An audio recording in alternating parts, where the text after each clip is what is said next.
There's been some recent cloud cover on Warrington's bright start to a first season under the stewardship of Sam Burgess. An away defeat to Salford in round 9, though, means they have to return to the Halliwell Jones Stadium, expected to right some wrongs. The visitors have had little to smile about themselves in what has been a most trying first third of the Betfred Super League season. While Hull FC have only London below them on the table and are already highly unlikely to trouble this year's playoff places. The picture for Warrington, though, is much rosier inside the top 6 and with an opportunity now to stay firmly in touch with the competition's top 3. Pleasingly, as we look forward to a summer of competitive Super League action on Sky Sports, just 4 points separate St Helens in first and the Rhinos in 8th. Yes, indeed. Welcome to Summer Rugby League on Sky Sports. Welcome to the sunny northwest of England. We're here at the Halliwell Jones Stadium and the rain has been consistent all day. I'm delighted to welcome pitchside alongside me here, John Wilkin and Jody Cunningham. More on the weather perhaps a little later on. First the game though, Warrington and Hull FC. A game despite their contrasting league positions, both have plenty to play for in. Yeah, absolutely. We've got a side in Warrington that is topping the number of tries so far in Super League against a side that struggled for form, struggled for points. But a lot of change happening, and this could be the point in which they change the season. Yeah, one side making big headlines on the season, on the field so far in Warrington. Off the field, it's been Hull FC. Yeah, well, a reaction from Sam Burgess's Warrington is what we're expecting tonight. For Hull FC, 2024 might be done, Brian. Well, it is done. It's about what they're building towards, and that's the question. That's what we'll talk about today. OK, we're into round 10 of the Betfred Super League. It got underway last night at the DW Stadium in much warmer conditions. And the Wigan Warriors, well, they were red hot in the second half against Steve McNamara's Catalan Dragons, winning 30-8 in the end. 3 games tonight, as well as our game here at the Halliwell Jones. We got London's visit to Leeds and Salford trip to Huddersfield 2 tomorrow. Make sure you don't miss that. Hull KR against St Helens, 3 p.m. on Sky Sports Action, and that'll be followed by the Catsford Tigers trip to take on the Lee Leopards. OK, let's get straight to the John Smith Stadium. There for us is Stuart Pike, where Salford are hoping to back up last week's fabulous win over Warrington. Well, thanks, Brian. Yes, pretenders or the real deal? That's the big question at the moment, isn't it, surrounding both Huddersfield and Salford. Playoff material? I think you'd have to say yes. And for Huddersfield, it's a 3rd home game only this season in Super League. A big boost for Ian Watson, the return of Eason Masters at centre, but no Cudjoe, no English. They're added to the growing injury list. That means Sam Halsall starts in the 2nd row, and young Frenchman Hugo Salavio comes in on the bench. For Salford, some good news. The return of Brad Singleton in the front row. He has missed the last 6 games with a knee injury. Sam Stone is also back after injury, while Kate Cust is kept on the bench by Chris Atkin. He'll continue to partner Mark Sneed in the halves. A chance to shine, a chance to stake a claim for both Salford and Huddersfield here in West Yorkshire. Yeah, that will be kicking off very shortly over the John Smith Stadium. I'm finding it difficult to separate those sides, Jody. I don't know what you think.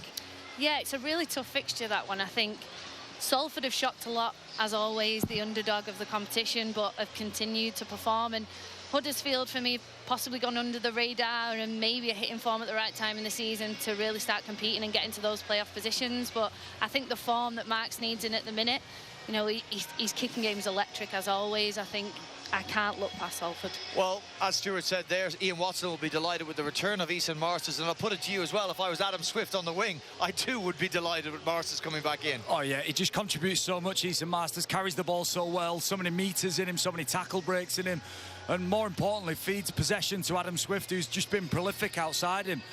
Scored in the last 9 games. Oh yeah, an incredible run. And if we look at some of the historical figures from Super League, Adam Swift, 9 consecutive games, and you know, he's really pushing up that leaderboard, and he wouldn't aspire to get up there. It's an unintended consequence of playing alongside Eason Masters in a team that's growing in confidence.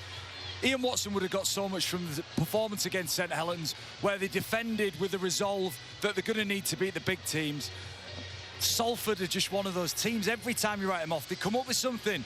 Whatever Paul Rowley does is magic. I'm loving Salford this year. Yeah, you cannot be complacent against Salford. That one is on Sky Sports Arena at 7:40 for a 7:45 kickoff. So very shortly, that will be kicking off. Stuart Pike will be your commentator. Let's take you over to the city of Leeds. The visitors are the bottom of the table, London Broncos. For us, there is Mark Wilson. Cheers, Brian. Despite the win for Leeds at Hull last week, there's a little bit of unease amongst Rhinos fans. They've lost the last 3 here at AMT Headingley. They want to get back to winning ways tonight. For the Broncos, yet to win, we know that. But Mike Eccles was taking the positives out of the defeat at Castleford last week. Team-wise, well, Rowan Smith makes 2 changes from that win at Hull. No Matt Frawley, and he's not injured. Jack Sinfield comes in for his first appearance of the season. Paul Momorowski is injured. Leeds welcome back their top scorer, Ash Handley, and there's a first start of the season for Jared O'Connor at dummy half. What about the Broncos then? Mike Eccles also makes 2 changes. No Dean Parata, and Jordan Williams is the 18th man. Rob Butler's recalled, and a first appearance of the season for Italian international Ethan Natoli.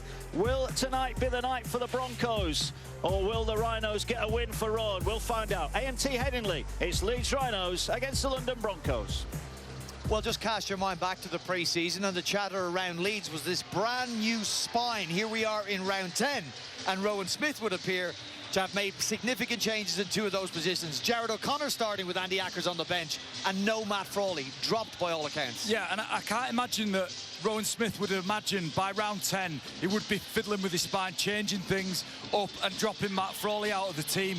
I just don't think he would have envisaged that happening. Both him and Ackers, the victim of the pressure that you can feel at AMT Headingley for the Rhinos to get going. Because whatever you say about Leeds, they're one of the Silvertail clubs, and the fans expect so much there, and you can tense, the atmosphere is tense, and that is what London have to try and tap into. They got to try and turn the crowd against the home side. Big ask, though. Yeah, look, expectation is the word. I think at Leeds they expect wins, and especially with the signings that they've had so far this season, you would be expecting them to be better than they are. Look, last week they got a win, but it wasn't convincing, and it wasn't a great performance, so I don't think confidence is there. But they've got some recruits back in terms of Hanley coming back. I think that's really important. You know, he scores tries for fun, so it'll be a performance. It'll be after, not just a win. Yeah, Sky Sports mix, 7:55 p.m. for that one. They will take some convincing, those Leeds Rhinos fans. All right, let's focus on our game here at the Halliwell Jones Stadium. Warrington and Hull FC in round 9 will have proved costly for Sam Burgess and Warrington. Beaten favourites in a match against Salford that saw them also lose young halfback Leon Hayes to an injury that will keep him out for the foreseeable future. So Josh Drinkwater is recalled and comes straight into the starting lineup of a 17. No doubt eager to show that last week was more a blip than a portent. So just how much do the Wolves have to fear from the side sitting second from bottom, but with just a solitary win to their name all season? Not much would be the obvious answer, but has last weekend's performance against Leeds given a club enduring a torrid time hope that better times lie ahead? Not much has gone their way this year, but at long last they have star halfback Jake Truman back from injury. His last appearance was coincidentally against the Wire in August 2023. Yeah, Jake will start on the bench tonight. Last year, an unfortunate first year in black and white colours for Jake Truman, the very talented halfback they signed on a 3-year deal from Castleford. He has joined a side, though, that have been, it seems like, in terminal decline for more than one season. And it's been a horror story for Hull from the word go, really, this. Leonardo decided to call it a day tonight. The supporters head for the exits. They know what's coming. I think the 17 players that went on the field today didn't do our jersey proud. It's a sensational Hull try! What a picture that is. There's some soul searching to be done. Whether the squad's right or not, the coach ultimately is culpable. Right, Tony Smith is gone, and I'm going to ask some questions that may raise some eyebrows. Is Hull FC's season done and dusted? Single win, 2 points, we're into round 10. Are they gone from a playoff chance?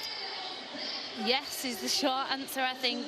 Look, they're not playing for playoffs, they're not playing for trophies, they're not playing to get to a grand final now. I think they're playing to build for next season, because what they can't afford to do is start next season still not having things figured out. So I think right now they've got to improve. The performances have to get better. The defence has to get better.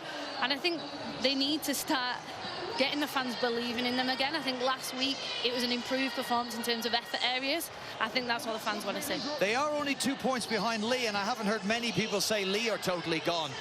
Yeah, but the signs at Lee are so much more positive. Look, Lee aren't getting round in huddles, having crisis meetings, sacking the coach, changing the backroom staff, frantically round, scrambling to recruit players and people to bring into their organisation. So it's a different environment altogether. For Hull, when you start a season, I think you set goals, right, as a collective, and you work towards collective goals. Do you know what I see 2024 about for Hull FC? Individuals. Individuals in that team, go out and get what you need for yourself. The team element, for a contract play next for year. a contract next year. Yeah. Richie Myler's fired a shot and said people are playing for contracts. If I was in that squad now, I'd be like, I'm going to do what I need to do now, not about the team. Well, when we look at what they've dished up so far, it's going to take quite the sea change to even challenge for the playoffs or indeed start playing yourself into some sort of form. What stands out for me, Jody, if you pick out 4 of those results in particular, conceding 58 points, 56, 50 and 54 points. 10 rounds in, out of the Challenge Cup, and 4 times you've conceded 50 plus. Look, conceding 50 for a try like Hull FC, irrelevant of injuries, irrelevant of the personnel they've got out there, isn't good enough. And that, to me, is a side that's given up during games. What they can't afford to do is continue to give up throughout the season. Yes, they are playing as individuals, but they have to find a way of also coming together, because playing as individuals is not going to fix their season. But I just think if you're in that environment now and you're being told you're playing for contracts, you're sort of forced to put your best foot forward. But it's been an interesting year, and nobody wants to see them struggle, Brian, do we? No. We want to see a strong Hull FC. Absolutely. Healthy Hull FC is a healthy game of rugby league, and indeed the same would apply to Hull KR, is a rugby league mad city. Uncertainty, though, does surround the side from the west of the city, and there's uncertainty as to who will coach them in season 2025. Here's Jenna with a few suggestions and a bit of inside information, local information, Jenna. That is absolutely correct, Brian Carney. Before I get onto that, though, I just want to, I suppose, remind everyone, let everyone know of the big breaking news this afternoon. John Asiata will leave the Lee Leopards at the end of this season, and he will link up with the Black and Whites on a 3-year deal. So, I mean, they might not know who their head coach is, but Richie Myler is certainly bringing in some big names. So, I've been asked to put together a list of possible candidates to replace Tony Smith in charge of Hull FC. This is what I've come up with. Now, straight away, Brian McDermott, I think it's safe to scrap his name from the list. I understand he is extremely happy in the NRL. Denny Maguire is on there as well. Now, he's going to be our studio guest on Thursday, Brian, no doubt. You'll put the question to him. Adrian Lamb. Okay, at 3 p.m. This afternoon, he was not on my list, but with the big news that his star man has pledged his future to the Black and Whites, is that an indication that Lamb, who is off contract at the end of 2024, may be travelling east also in 2025. Finally, Brian, Simon Griggs there. He, of course, is in interim charge of the Black and Whites. If he can turn their season around in this next couple of weeks, then perhaps he'll be given the job on a permanent basis. But I'm delighted to say, joining me is Daniel Tomlinson, Hull FC reporter for Hull Daily Mail. Dan, first of all, thank you so much for joining us on Sky Sports this evening. What is the atmosphere like in the city at the minute? It's been a bit cagey, obviously, with what's been going on with the club at the moment. We all know it's not been good enough, but they're trying to change things. Obviously, they've brought in Richie Myler. There's been some significant changes at the top of the club right now, and we're starting to see that with personnel in terms of the playing group. Obviously, brought in Tom Briscoe back to the club, 2 loan players as well in Chamberlain and Yusuf Aydin. So the club are trying. Obviously, they made the big first signing for next year now. So I think cautious optimism is the word. The only way is up, and yeah, they've just got to look forward now and keep taking each step as it comes. That signing you just mentioned, John Asiata, we found out this afternoon that he'll be joining the Black and Whites next year. What is he going to bring?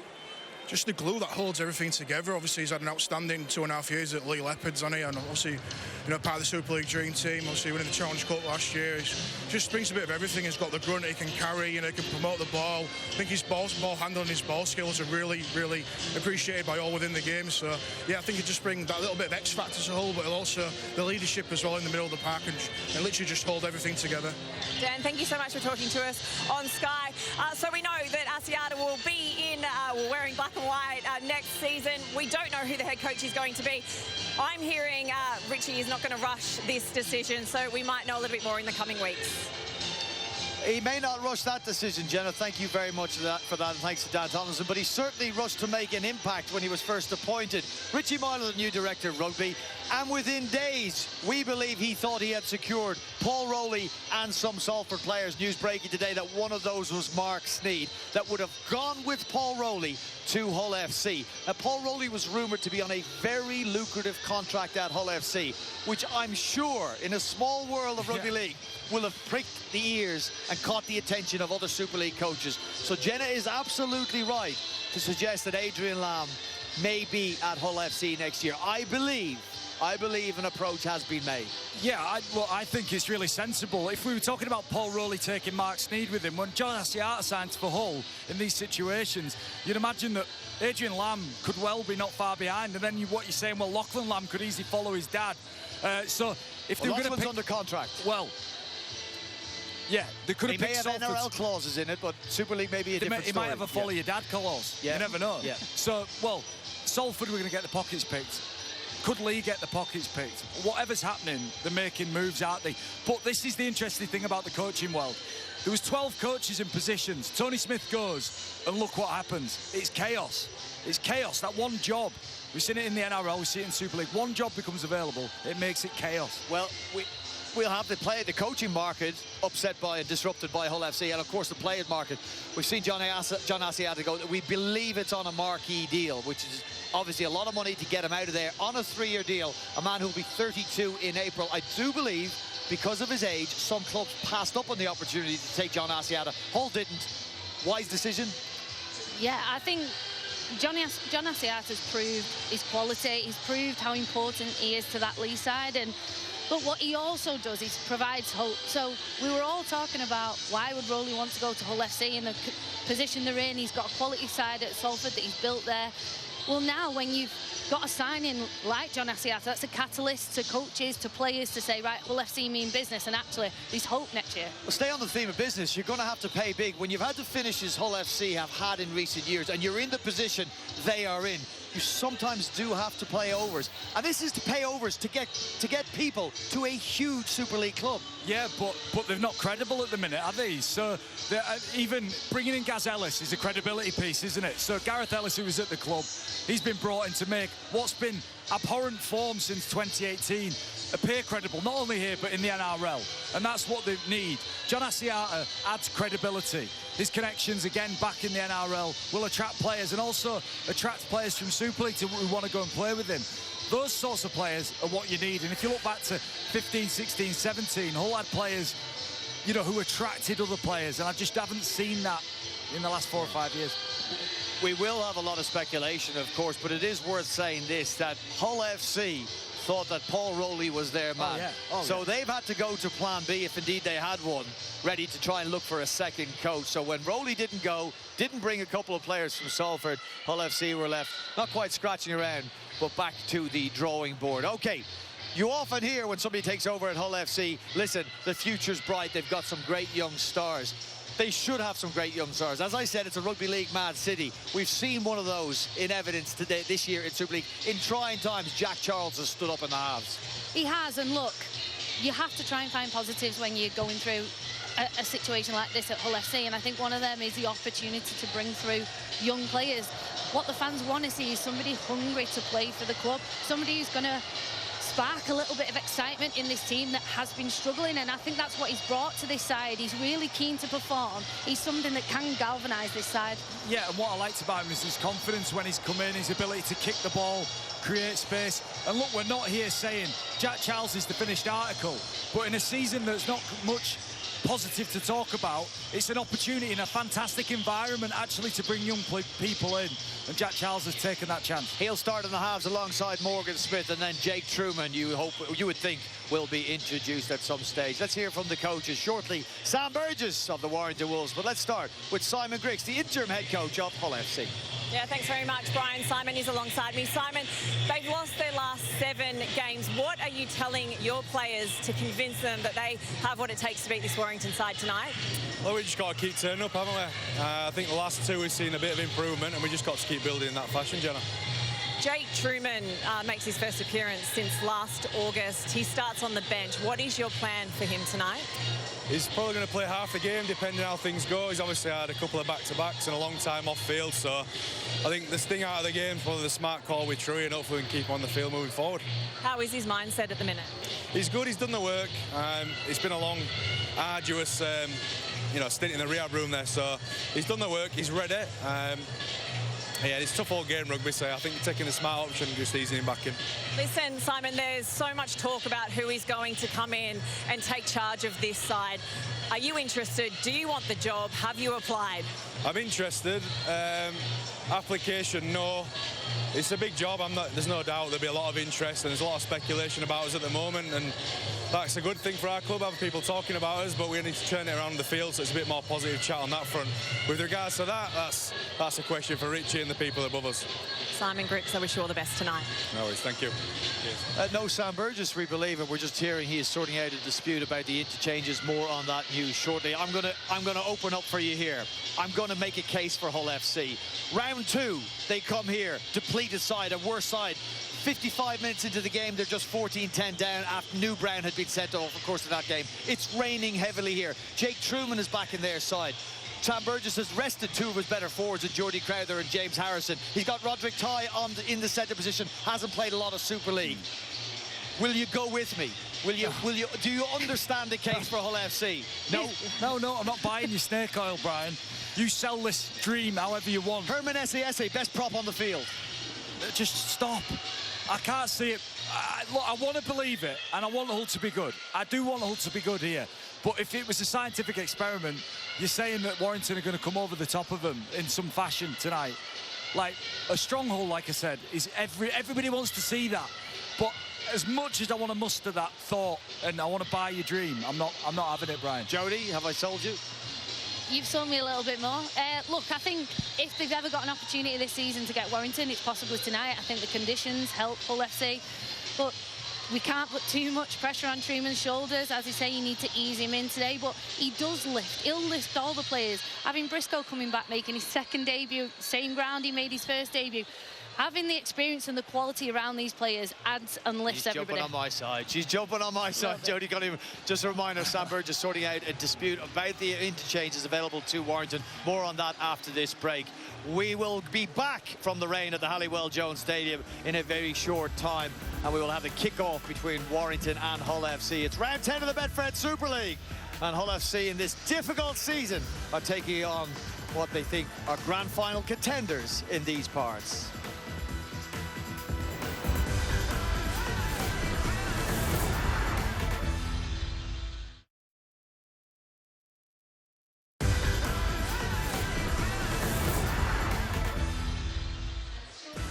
They're up and running at the John Smith Stadium. Salford, the visitors, up against Huddersfield, and the first blow of the game goes to Nenny McDonald and Paul Rowley's Red Devils. Intercept, length of the field, and Salford in front. That's on Arena on Mix there, getting ready over at Headingley. The London Broncos, bottom of the table, taking on a Leeds Rhino side. Desperate for not just a win, but for a performance to settle an unsettled South Stand.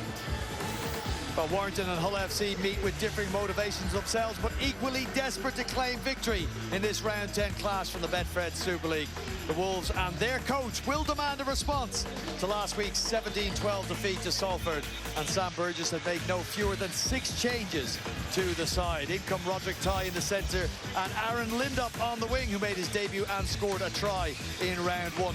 Josh Drinkwater last played in round 3 against Castleford, missed the last 8, and he replaces the unfortunately injured Leon Hayes. And on the bench, 3 changes. Zane Musgrove, who missed the last 4, comes back in, as does Max Wood and Adam Holroyd, who was not initially named in Warrington's 21, and we believe, because they have now named him, in their 17. They will lose an interchange, and because of that, we believe Sam Burgess is staging a protest inside the ground and not coming out of one of the rooms in here at the Halliwell Jones Stadium. That is early news. It is live sport.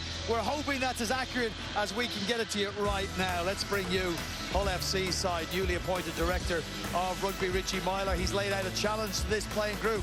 If you want to be part of this journey that we're about to go on, you've got the shirt and first crack. So out to press is a 17 that shows 3 changes from that went down to Leeds 18-12 in round 9. In comes Tom Briscoe for his second debut.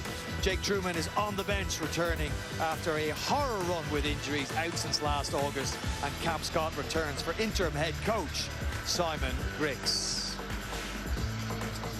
Well, understandably, the Warrington Wolves will go into this one as heavy favourites, despite the case I validly made for Hull FC pre-game. Jack Charles, the star young half, playing alongside Morgan Smith before Jake Truman comes onto the field, is one we will keep an eye on, as is Josh Drinkwater.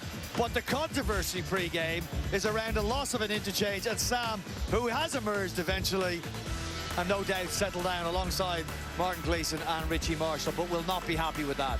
Well, Sam knows better than most in conditions like this. Interchanges are important. Look, the conditions mean it could be quite attritional, quite direct, limited ball movement, so it could impact the Warrington Wolves here. Look, I understand his frustrations. I agree. I think interchanges could be big today, and it's another reason for Hull FC to spark a little bit of hope that they can get something out of this game. Well, if a fired-up Sam Burgess translates into a fired-up Warrington Wolves, look out, Hull FC. Here we go. Jody says Warrington by 32. John says Warrington by 32. But he wants to clarify that and say it was submitted before the rain started falling. Yeah, the Met Office have impacted my prediction. It could be tighter than that, but if you look at the Warrington team, dripping with quality. Look at Josh Dewlis, all of the young backs that they've got, but this man, George Williams, what a star. Well, I mentioned for young Callum Walls, the 9-year-old who will bring out the match ball. He's in remission from cancer after spending 5 months, including all of Christmas, in Alderhay. Callum, of course, is new to watching the Warrington Wolves, and he has had his season passes and memberships for himself and his mother, Joanne, kindly paid for by his favourite player, Josh Toulis. Well done to Josh Toulis. Well done to Callum Walmsley and his family. A never-to-be-forgotten moment for him. There's Josh. Big day on for him. Let's get to our commentary team. Standing by is John Wells and Dave Woods. Thanks, Brian.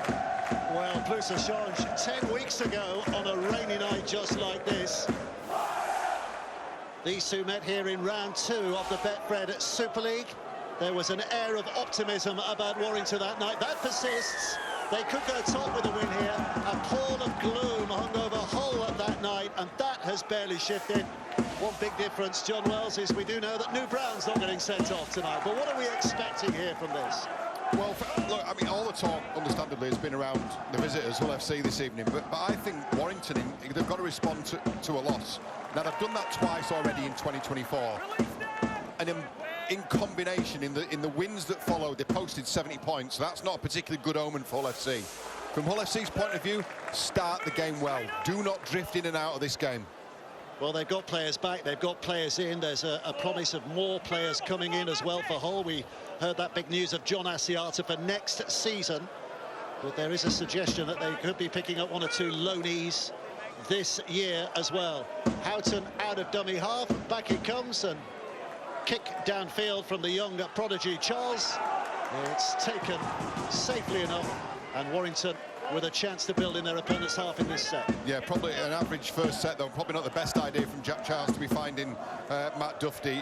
In terms of metres, he's top of the pile in Super League so far in 2024, and a lot of those, 80 of the average 200 that he makes in the game, are off kick returns. Well, as we mentioned, Warrington could go top tonight. There is a scenario that would see a Super League table, the top 7 divided by only 2 points, potentially at the end of this weekend. Shows you just how tight the competition is at the moment. That ball's been dropped. Maybe that's an early sign of the part the conditions will play here tonight. And Hull with a much easier passage from their end of the field than they might have had otherwise. Yeah, absolutely. I'm really interested both sides of the ball. I mean, you know, an awful lot of noise has been made around Jake Truman's return. I would urge caution for Hull FC fans. Simon Griggs said he was only going to be expected to play half a game or less. I think before they worry about their attacking setup, it's the defence they really need to address. You know, I really want them to finish the set, put Warrington in a corner and really stack up, shorten up that defensive line. Here's Walker. There was a suggestion in the build-up to the game that Truman might start the game, play the first half, but as we've seen, he's on the bench, so the likelihood an appearance at some point late in the half, or maybe early second half. Cater's taken it in, Houghton out of dummy half here. It's a carry left, and here's an opportunity for Jordan Lane, who's made a half break. And a decent end to the set here for Hull FC with a kicking opportunity. It's Smith who puts it high in the air. Duffy's up there, collects it safely. But Warrington have to start from there. And I think Jenna's got some news down on the touchline. Jenna. Yeah, evening, Dave. Just a little bit of drama ahead of this one. Warrington hadn't named Adam Holroyd in their 21-man squad on the playing system, and he is playing tonight. Instead, they'd named or declared Connor Wrench. Now, this change has cost them an interchange tonight, so they're only going to have 7 substitutions available to them. In these conditions, I can tell you it's wet, it's greasy out there. Sam Burgess was not happy before this game. He was protesting. He was in a room. He wasn't letting anyone in. He was refusing to come out, as you just saw on the screen before. He's now up there in the coaching box. He's come out. He's not happy. But, yeah, Warrington tonight have lost an interchange. Which is a strange one, because on all their social media feeds yesterday, Holroyd was in the 21. So yesterday they'd gone public with that. Maybe somebody had put the wrong name on the official charts. That's the only explanation here. With an opportunity to clear again is Sutcliffe. And back towards the middle of the park again. And Herman Esse, who had a strong game against Leeds last week. Many suggesting that their performance against Leeds last week was the most uplifting for a long, long time. In defeat. Out and out of dummy half, but collected again by Duffy, who will run it back to a reasonably organised and well-set Hull line. Yeah, 3 completed sets for Hull. There was a great line, wasn't it, from Jordan Lane just before Jenna gave us that update, which set up a good end to their second set. That third set, the ball's really skipping across the surface as well. May take a little bit of sting out of Matt Duffy's kick returns. So Warrington again building towards that halfway line. It's going to be taken in here by Toby King. One of their new signings, though not exactly a new signing, was he? Because he's been on loan for a couple of years away from the club, but new in terms of starting the season this year. And Williams comes left, and Duffy with a step back on the inside. Wonderful footwork, and a lovely little down kick as well.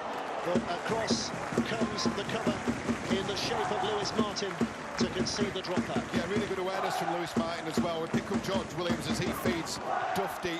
Duffy drops it on the toe for Drinkwater, but Lewis Martin emerging on the left of his shot there. He's covered 50 metres from his left wing position. Good awareness from the young winger. So they're going to be under more pressure here. Look at his stats. He's flying, isn't he? But it's the run meters. That's the thing. Almost literally flying. The run meters are the real threat for him. I think he's become a more rounded player actually in the last 18 months. There's a try assist there. Sits 7th with 7. There's a passing game as well that he's developed in the last 18 months. But running is the game for Matt Duffy. Yeah, 47th consecutive appearance as well, which suggests a robustness too, doesn't it? If he can just keep going and going. Williams is dashing into position there, but Paul played the ball instead. Comes left here, and it's taken on by Philbin, starting in the front row. We've been used over the years to him coming on with that crash bang wallop effort from the bench, but he starts tonight, and Warrington full of intent here. Curry's Park just pulled down, 5 away. Walker skips it back. Williams with the ball back to Vaughan. Vaughan tries to push. Hull absolutely heels back on the line at the moment because Warrington are asking all the questions.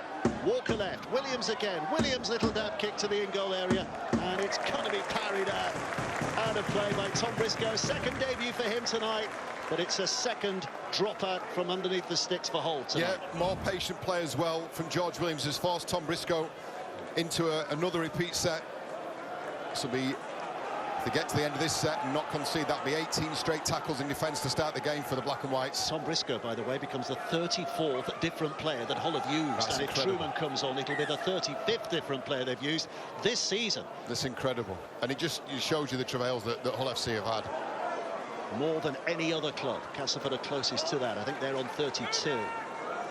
But there's even more to come in Black and Whites. And here goes Walker out of dummy half. They switched off behind the rock momentarily. There was a moment there where Keita maybe lost his balance and lost his concentration, and it's another set here. The referee waves it on. This is looking very good in the early stages from Warrington's point of view. Curry's held up. This is Walker skipping it at right again. Williams, it's helped all the way to Thewlis, and the footing lets him down. Greasy pitch, difficult to step. It's back with Williams. Here's Vaughan, standing start for the Australian prop forward.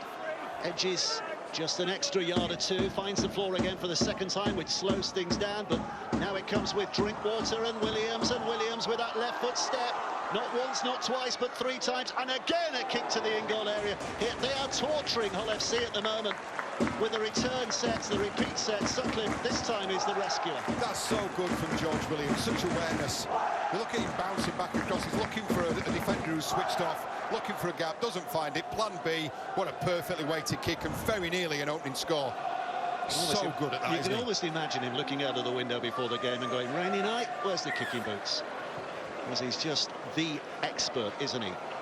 Close to the line of just putting it in, putting them under pressure time and time again.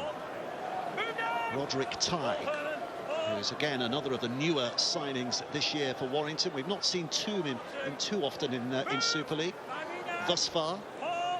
This is Walker. Looking left again, that was a flat ball. Philbin taking it on with all that thunderous intent that he carries. And Walker comes again and looks to that right-hand side, and Williams again, and Tighe just pats it on, and it's an opportunity for Thewlis. The defenders are across there, and a little over-muscular as it happens, so a penalty here for Warrington. It's another repeat set, in effect. Yeah, reactionary stuff from Hull FC, but they've been stretched out and they've been tested. This time it was Roderick Tighe with a quick tip on ball, and Thewlis steps back inside, just gets collected, doesn't he, by Lewis Martin. It's the cover defence, reactionary stuff. But again, it'll be another set of 6 that the Black and Whites will have to try and repel. It's attack v defence in these early stages. And at the moment, defence has just about held up, but legs will be tiring. Lungs will be feeling the pain. And Warrington just keep rolling out at them. Fitzgibbon is going to be held up, carried over the line. And just about had him under control. There's a danger there. He could have twisted around, but they had him under control. So they go back 10. That gives Hull FC a few extra seconds just to swallow some oxygen, get themselves ready for what comes next. And what comes next is the formidable form of Vaughan. And here's Walker, left or right, sorry, to Drinkwater. Now Williams, and Dufty's in the line and pops it over the top, and Thewlis sees a gap, cuts back on the inside. 3 defenders there. Have they managed to rescue that? No, they've not. Thewlis is a finisher. We know that. A dive in, opportunity taken superbly, and Warrington, with an air of inevitability, take the lead after 10 minutes. And they was patient, and they've been rewarded for that patience. Prodding, probing, repeat sets, building pressure, the classic way in rugby league. George Williams at the centre of much of that, but again, the final pass. We talked about Matt Dufty's running game.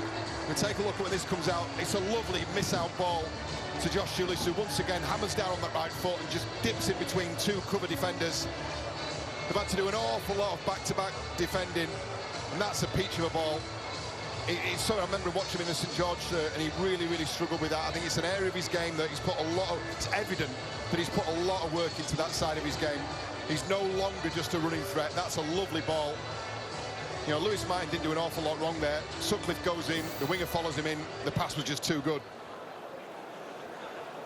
Well, is the writing on the wall here with the way things have started? Hull FC already just seem to be under the pump here in these early stages. That's just, look, I would say it's more about the composure shown by the Warrington Wolves. You know, I mentioned before that they've been beaten twice this season, and in the subsequent games they've gone out and won and posted a combined score of 70 points. So you're going to expect something from Sam Burgess's charges, who looks on fairly non-committal at the moment.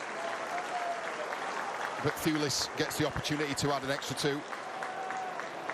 Well, the rain pours, as you can see. He strikes that very well. There's plenty of height on that. Has he got the angles? Yes, he has. Yes, he has. So the perfect start. Try and a goal.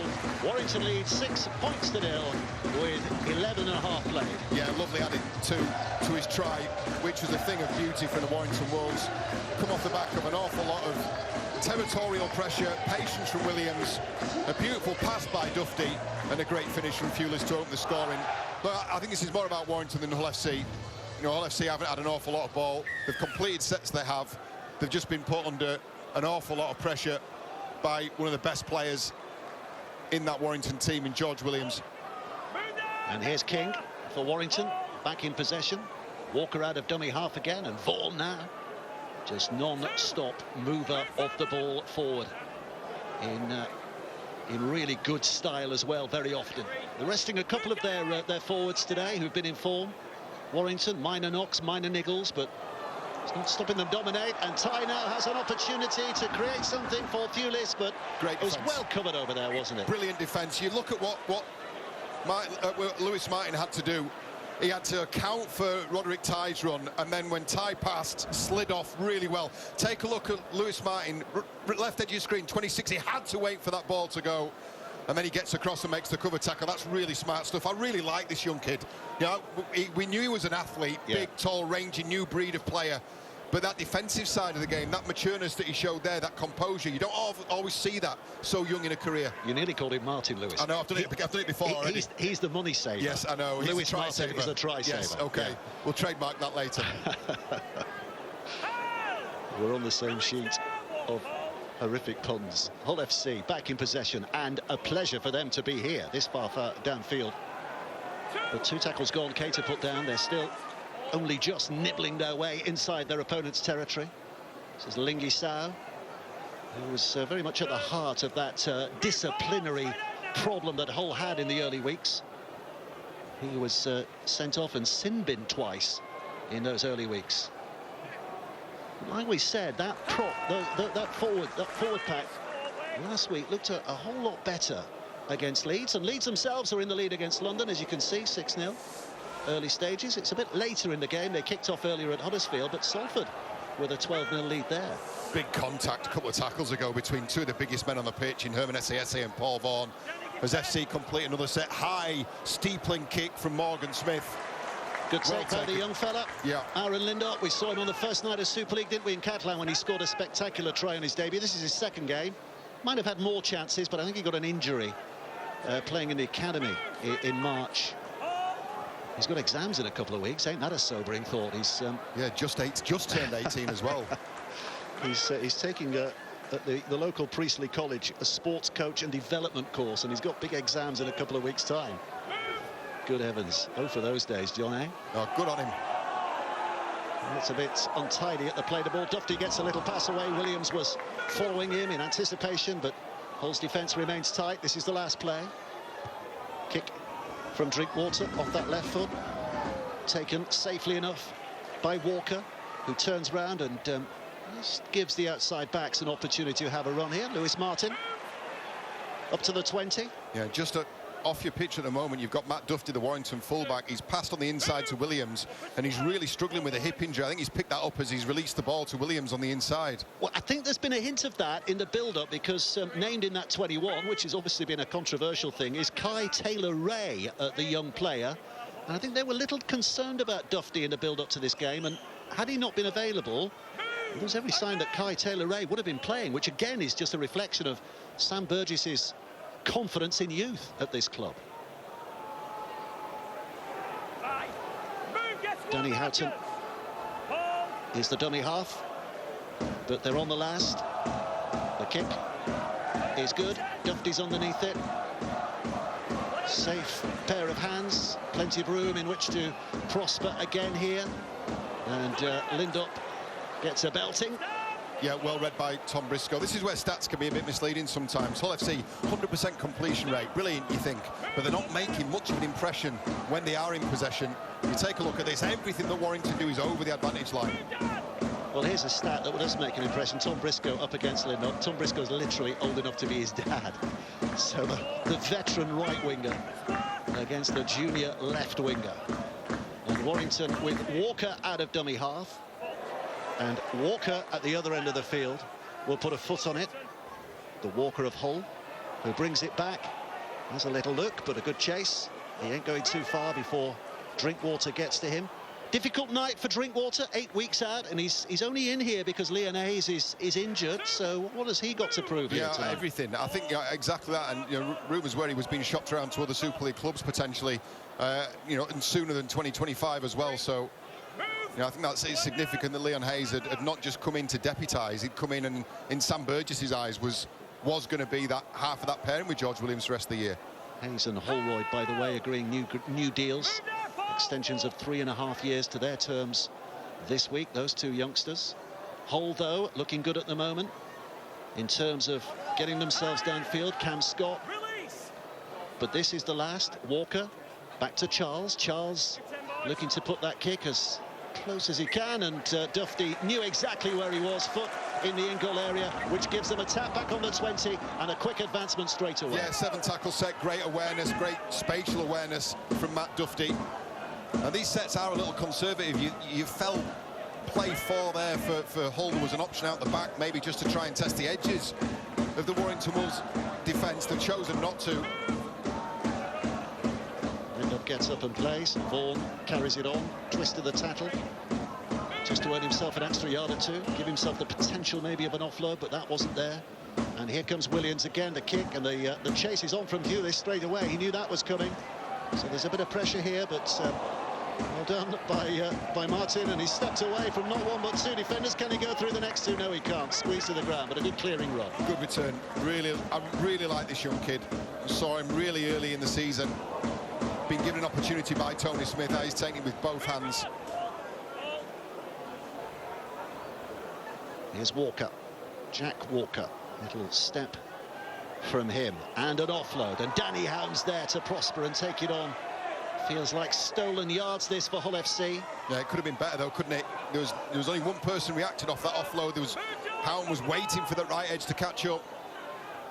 Houghton to Charles, who drops it back on the inside again, and Lingy Sao will just push himself hard into the defensive clutches of those two, Curry and Walker. Search from Esse and back to Sao, and Sao with a flicked pass, but doesn't really open anything up for Cam Scott, and he'll have to take the tackle, and that is the 5th. So on the last, Charles again is tasked, and he's just getting a little bit of a clobber there as well as he kicked that ball downfield. A little bit of a welcome to the big time from Fitzgibbon. Yeah, much better kick, much better chase though, and he's forced a mistake as well. Yeah. Well, that's your reward, isn't it? That's your reward for those unconditional efforts. Briscoe and Chamberlain have followed up the kick, and there's an arm in there, but blimey, maybe he's a bit hard done to, is Matt Dufty. You always start with the premise that it's the ball carrier's responsibility to retain possession, but under a fair bit of duress there, wasn't he? Chamberlain over the top. Yeah, he might have had right to complain there. There was a game earlier this season where he was sin-binned for having a chip at the referee, wasn't there, Matt Dufty, if memory serves?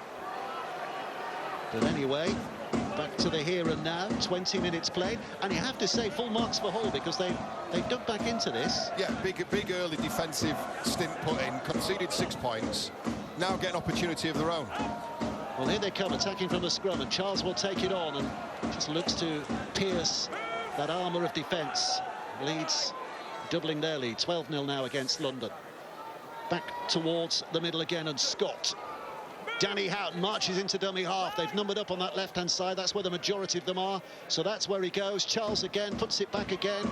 It's into the hands of Walker. Walker to Sutcliffe. Sutcliffe well pinned down, well met in defence by Ty, but I think Thewlis has been left on the ground looking a little groggy there, and Hull FC have detected that and initially went back that way, but couldn't get to where they wanted to be. So back it comes, and here comes Lingy Sao. And Sao with a push, and still driving. What an opportunity here for FC. Houghton again. Where's that pass going? Well, not where he wanted, that's for certain. And Hull FC lose about 20 metres with one pass. And they're back on the last. So Briscoe flings it inside, and the pass to Charles flicks his fingers, goes to ground. Frustration from that coaching box, and Warrington escape lightly from that position. When they get into position and shape, they look good. They really tested Warrington's right edge a couple of plays ago, but what they do off the back of that, they're not able to kind of reload and fall back into any kind of recognisable shape. Balls to ground. Error on the last from Charles. Just a scruffy end to the set. I think this is his 8th game, Jack Charles, since he made his debut against London Broncos, and he's undoubtedly a star of the future. At 18 years of age, should they be looking at maybe resting him? Even though the need is we need to win games, we need a half, but for his sake, should they be resting him? It's a really good point in terms of overexposing young kids. Look, if you're in a Saints outfit or a Wigan outfit where you can surround them with experience and you're not getting hammered every week, then there's a case there to gradually progress. I don't think they've got an option, to be honest. You know, I thought it would have been daft to have started Jake Truman from the off this evening, and if so, Charles wouldn't necessarily been the one that I would have dropped. Thewlis going off. That was a head contact on a reaching tackle on Liam Sutcliffe. That was that really effective spread play from Hull. Well, I think it's Sam Powell who's come on, so it looks like Curry's gone into the centres and Ty's gone on the wing in that little reshuffle of positions. We've been getting used to watching Ben Curry running down the middle of the park this season. But he's going wider, which is, you know, he's accustomed to that, obviously. But I think it's a role that's really suited him as well. Yeah. This is Dufty, and this is Curry, who, on the other side of the field, once scored a famous try against Hull at Wembley Stadium from a similar position. High kick, which is going to be taken safely enough. And for the sake of the Hull fans who are shouting at the television now, he also failed to score a famous try against Hull in that same final. Yeah, nice and tidy at the back from Jack Walker. I felt there was a suspicion of a bit of a high shot there from Paul Vaughan, not picked up by the referee. So hard work to do again here for the Black and Whites, who are looking for only their 2nd win of the season. It's a run which, if you trace it back to last year, only 2 wins in their last 18 outings before this tonight. Lingy Sow takes it on. Those wins, Wakefield August last year, who were relegated last August, and London this year, who are rock bottom of the Super League. So when they win, it's not been necessarily something to write home about. They need to change that. Yeah, and that's how the Carton sets into the hands of this man in space. Dufty. That's almost a full break. Exciting runner. Drinkwater is just getting his players to go where he wants them to go. The ball's really going to skip off the surface. It's been a wet day in Warrington. You know, if you can alter the trajectory of those kicks at the end of the sets and try and at least get the ball on the ground, turn Dufty round.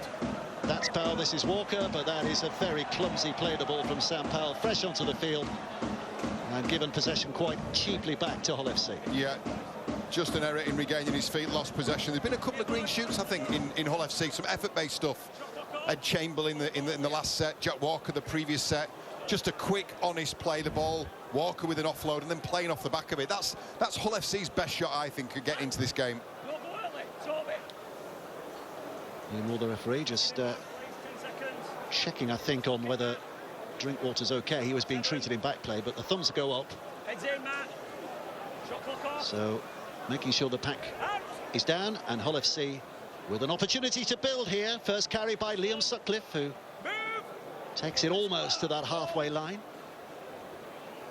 It's going to be a run by Martin out of dummy half, but eagerly watched and gathered in by those Warrington defenders. So where does it go now? Lingy Sow looking to batter his way through. Big body, tough body. And look at this, a few extra metres being gained here as well. He's done well to wrestle a little bit further forward, putting Hull more on the front foot by doing that. Cater angles back towards the middle. Danny Houghton's the dummy half. Sow to his left, but he comes to his right-hand side. Charles with a kick. The chase is on here. It's Lindop who's going to win it, I think. Yes, he is, and he does well to just punch it out of play.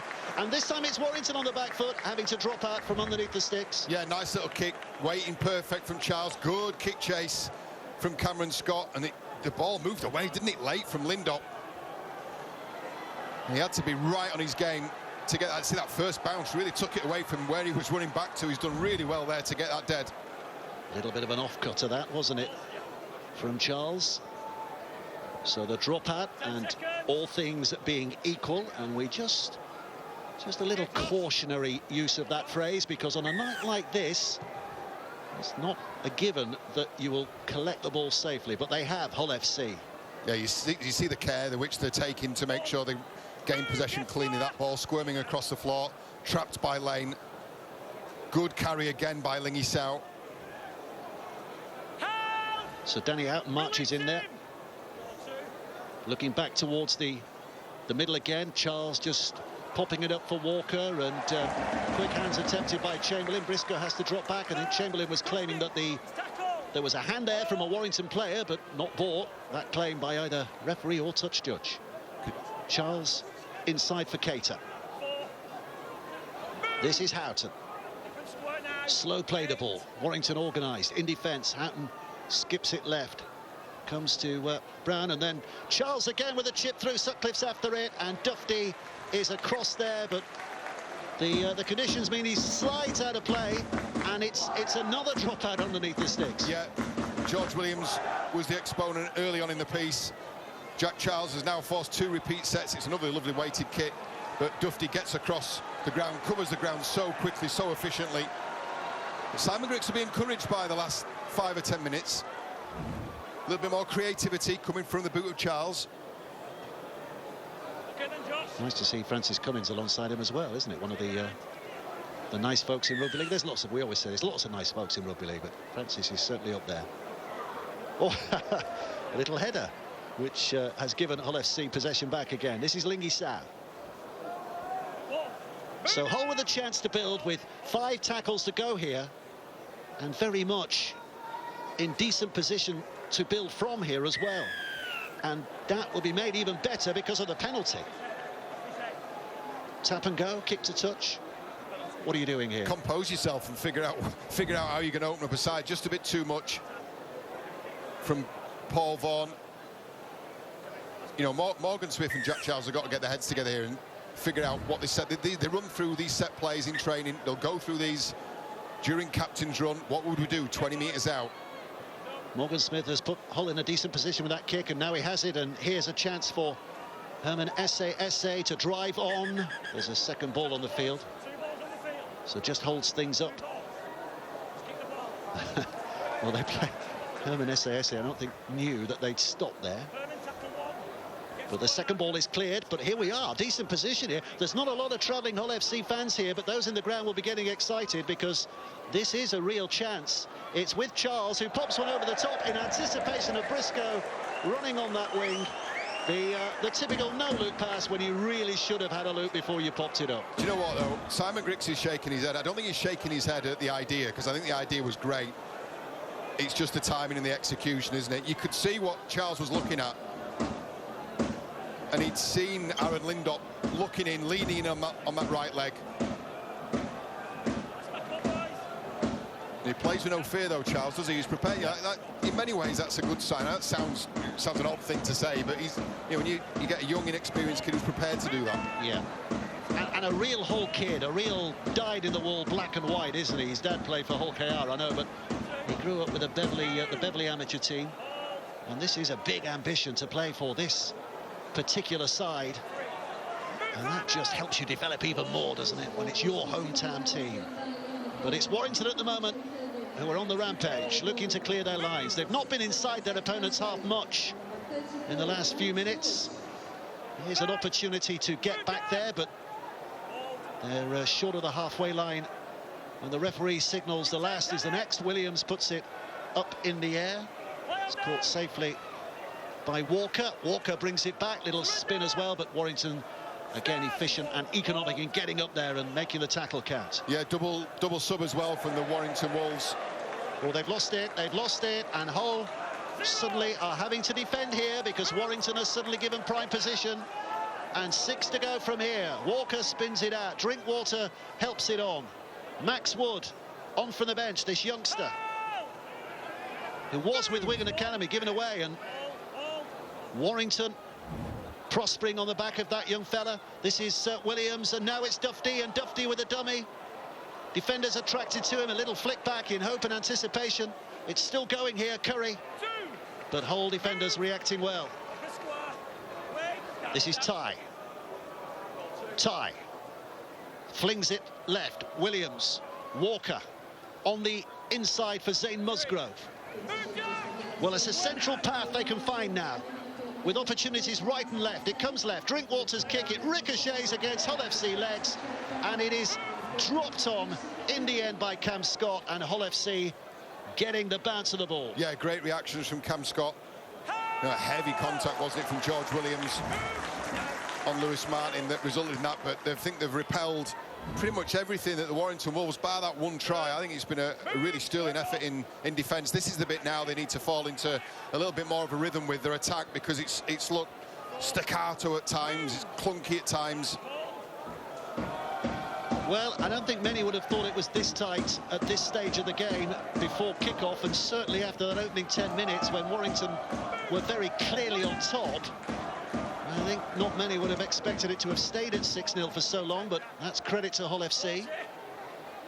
But Warrington will come back, and they'll come back with a real whirlwind here in the shape of Matt Duffy, but it blows out quickly. Yeah, the forwards have got to understand that winning the ruck is hugely important for Hull FC, because if they don't, they end up kicking, and the kicker has to change his trajectory because there's no momentum.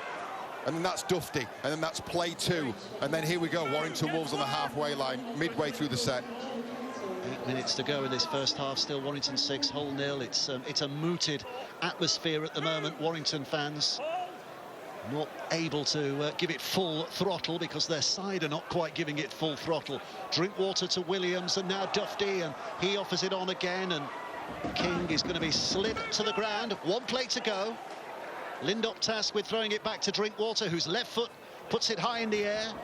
Where is this going to land? On the ground. They're letting it bounce, which is always a dangerous proposition, but Hull FC managing to get possession back again. They've got to inject some pace now into this set. Good first carry, Adline carry, lovely step as well. That's out. New York play off the back of this now. Walker looking for support, wasn't there. I notice with the light blue bonnet on the field that Franklin Pele is in the mix now as well. Waiting to get involved. He's not just yet, because the ball's moving away from him. Sutcliffe. Yeah, he's told to surrender there. Just potential of an obstruction, so took the tackle. Smashed in again by Brown, Jack Brown. Be the last. Houghton. Here comes Morgan Smith. Smith puts it up. Duffy's travelling to get underneath it, and chasing after him is Yusuf Hayden, but he's bounced away from that superbly well. There was every chance he was going to absolutely flatten there, but he did really well. Yeah, well, they're sticking with this, aren't they, Hull? Conservative stuff. Kick chase was good. Just the initial contact was off from Hayden, over-eager. Read the review notes, Yusuf. Duffy's got great feet. So, building once more. Duffy's Musgrove. Duffy's struggling again in back play, you know. Yeah. He's down on his haunches. He's just back up at the moment, but he's not looking healthy at all. Yeah, and he's not moved an awful lot from when he took that kick. Last play.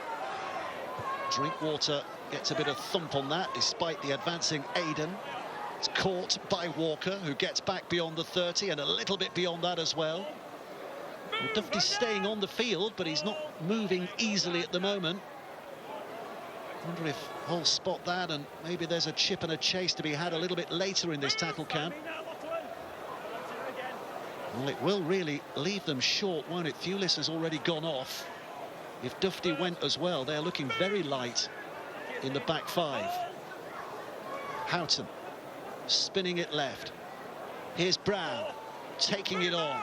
Danny Houghton marches up there again. The rain is still coming down here, still difficult conditions with a slippery ball, but Hull FC have warmed to their task since those early stages, and Aiden with not the biggest of carries. Danny Houghton. It's a chip, or even higher than that, from Morgan Smith. It's back to the middle. It's been spilt, but backwards from Fitzgibbon, and Duffy's there to sweep things up. Yeah, it dropped quickly out the air, didn't it? A kick arrowed back in by Morgan Smith. And well tidied up. Not on the first occasion, but on the second from the ever-reliable Duffy. He's still not moving great, you know. I think he's got a problem with a hip. Again, you know, in normal circumstances, that's Duffy's ball, isn't it? Yeah. He would have claimed that. He would have made a real stand to get there first, but He's not moving well. Oh, there's an error the ball's here. gone to ground, and Hull FC get possession. Jack Brown with a little celebration there, because that has given Hull a lift here with 4 minutes of the half remaining. Yeah, and well, he might as well. I don't know whether Fitzgibbon had tried a potential offload here in this tackle. Yeah, it's maybe just in the act of, or thinking about offload. The ball's come loose. You know, you said they're warming to the task, Hull FC, and he's furious with himself, isn't he, Fitzgibbon? They are warming to the task. I think the defence, they've certainly got themselves sorted out. The first contact, initial contact is good, is solid. London have got a try. Leeds 16, London 4. That's a night when Leeds will be hoping to fill their boots, you would have thought. And they could be one of those teams within 2 points of top spot at the end of the weekend, for all that Rowan Smith's under supposed pressure. Good heavens. This is Pele now, who is playing with a bit of gusto, but I think he's put a hand in somebody's face here, has he? Obstruction, I think, yeah. Penalty, Warrington. It's naive play. I mean, Pele's he's just interested in... He's been waiting for an opportunity, but you see, just runs behind Yusuf Aydin, who takes George Williams out of play, denies George Williams the opportunity, much as he would dislike the opportunity to tackle Franklin Pele. Yeah, Franklin Pele, who's come from the NRL, Cronulla and the Bulldogs latterly, but only 7, I think it was, NRL appearances at each of those clubs combined. So he doesn't come here with a great deal of experience. So I've just seen Thewlis regain the field with a rather elaborate head bandage on, I think. So there's been another readjustment. Yep, so that's... Oh, there's a little slip from Drinkwater. Tricked his way through. Williams in support. He'll scamper away. No one's going to catch him from that distance with the try line looming. And George Williams settles local nerves and lifts the cheer with a try that extends Warrington's lead. Dan, it came out of nothing, didn't it? Just a momentary lapse in concentration in defence on that right edge from Hull FC, and the Warrington Wolves, they were clinical, they were surgical. It's just a misread to start the play from Franklin Pele that opened up the space. Drinkwater through, Williams into the backfield, and he finishes really well. He could slide from 5 metres out here. He knew the wet surface was going to take him over. There were Hull FC defenders converging on him. It's a misread at the start of the play. It was an underchase from Pele and an overread from Danny Houghton, and Drinkwater exploited that. That almost looks like a man who said they've just saved themselves a real telling off at half-time. Yeah. Good job they scored that. I'm no lip reader, but I think he was ready to read the right act, wasn't he? For Williams, who'd applied so much pressure early on in the piece, now turns try scorer. Drinkwater on his return, as you said, from that 8-match absence. He provides one on a plate, and Drinkwater, there's the bandage, would have been busy there. Well, there was a kind of a balloon of self-belief that was inflating for Hull FC, and in a moment it popped. Williams with the score. Here's Thewlis, as you can see, heavily bandaged, looking for his second successful attempt of the night. 2 out of 2, 12-0. Warrington now lead, and Jenna, news on the touchline. Yeah, Dave, I can tell you, Josh Thewlis came off for that head injury assessment. He made it by just 30 seconds. The doctors were in a race against time, stitching his head up. Of course, they did not want to lose another interchange, given what happened ahead of this game with the mix-up with Adam Holroyd. He, of course, was in their 21-man squad on the playing system and wasn't playing tonight. They had declared Connor Branch, so they lost that interchange. Anyway, the moral of the story is Josh Thewlis passed his head injury assessment. Just. I tell you what, it's a good job the physio added that black tape. Otherwise, it looked like he'd gone in for a really severe haircut, not like a terrific hairstyle. Some of us can only aspire to that kind of hairstyle, John. I get the opposite. Warrington, in the last few seconds, it's a happier HJ Stadium at the moment than it was a matter of moments to go, and it might get happier still here because there's the Hooters Sam Pulis with a break down that right-hand side, but I think the ball's going to roll out of play. Is it? No, it's going to keep in play, and Walker will just walk it out behind the net ball line, knowing that the whistle will sound to confirm the end of the first half. A little bit of flatness on occasions from Warrington. Simon Griggs will be happy with the way his team have performed, but at half-time, Warrington are leading by 12 points to 0. Dave John, thank you very much. Yes, a dominant first half display by Warrington everywhere but on the scoreboard. Just 12 between them and the side sitting second bottom on the Betfred Super League table, and with so much to do to get themselves back into this round 10 fixture for the Betfred Super League. It was Warrington scoring first through Josh Thulis, who shortly after that left the field. We'll discuss what we have just seen shortly in the company of John Wilkin and Jody Cunningham.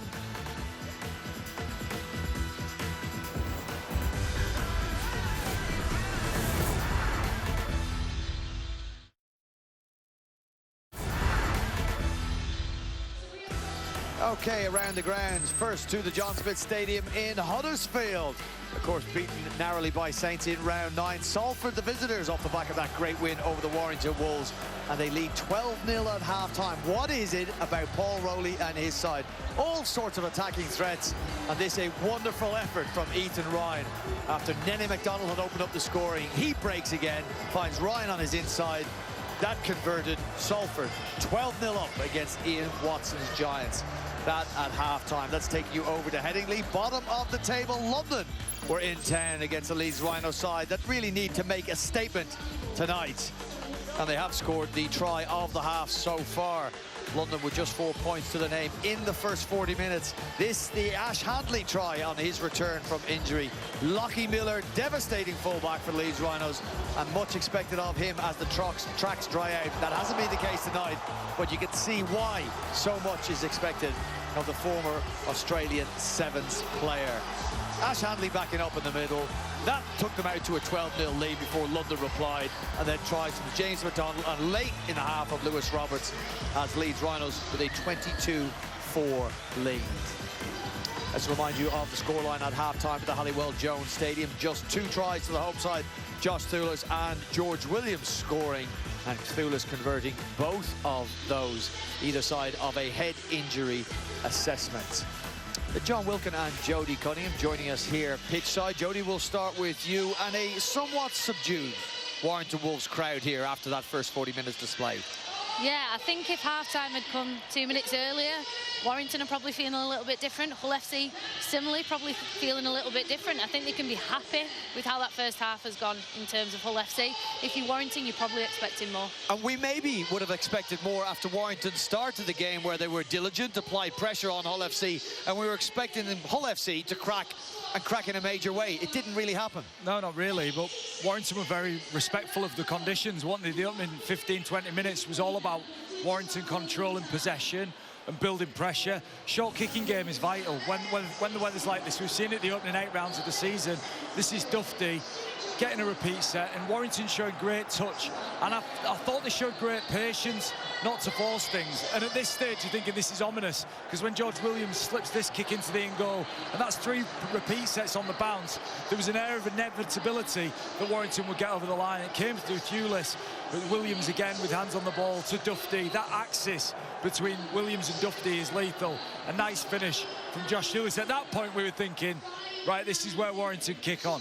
It didn't happen, though. A couple of errors from Warrington, handed over possession, and Hull FC sort of grew into the game and themselves started to apply a bit of pressure on Hull FC's line, or on Warrington's line. Well, Hull FC returned serve, didn't they, in terms of putting that pressure on, forcing repeat sets. We saw them start to come into the game. We spoke about it beforehand. Jack Charles getting his hands on the ball. Just some really delicate kicks, putting it in bad spots for Warrington and making him have to force the ball out, especially in the conditions that we've spoken about.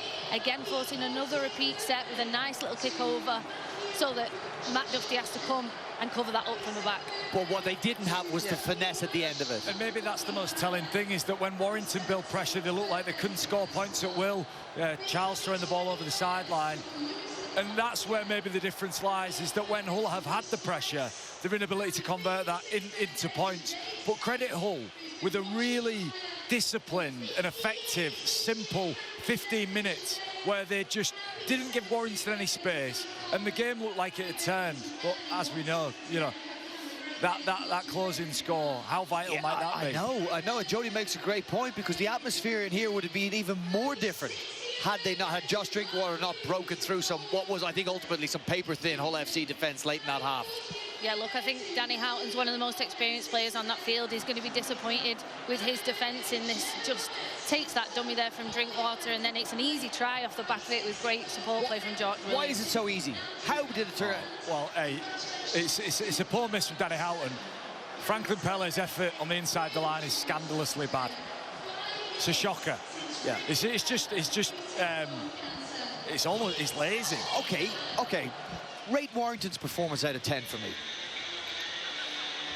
It's a tough one, because I think we want a performance out of Warrington. That doesn't necessarily mean that you put in loads of points on the board. It's about understanding when you're dominating. I think the first part of that half, I think they did well, but overall you're talking around a 6. All right, 6 out of 10, and they have to face Jake Truman in the second half, because the good news for watching Hull FC fans is this man returns, their star halfback, after an injury-ravaged couple of years. Last seen on the field in August against, coincidentally, Warrington. We will have Jake Truman coming up on Sky Sports after this.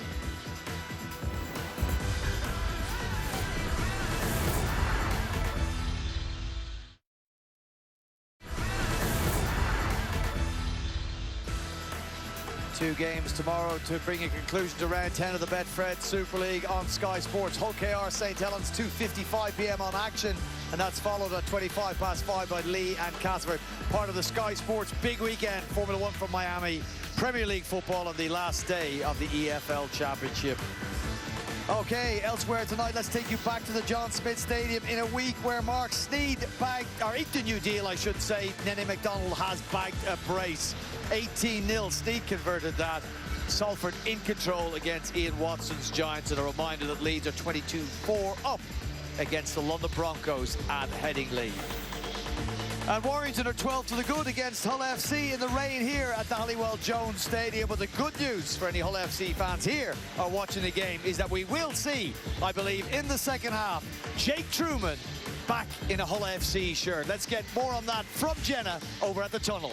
Yeah, thanks very much, Brian. I spoke to both coaches in the break. Sam Burgess didn't even talk about attack. He's focused on defence. He's just asked his players to keep going. So Simon Griggs goes interim man in charge at the Black and Whites. He says he wants them to fix up the amount of errors that they're making and fix up their kicking game. And you said it there, Jake Truman, he's about to run past me. Where is he? He's coming. It's been since August last year that he has run out 14 games he's missed, and I can confirm he's going to start this half. There he is, he just ran by. But anyway, it's almost time for that second half, so let's go back to the commentators, Dave Woods and John Wells. Oh, the timing there from Jenna was absolutely perfect, wasn't it?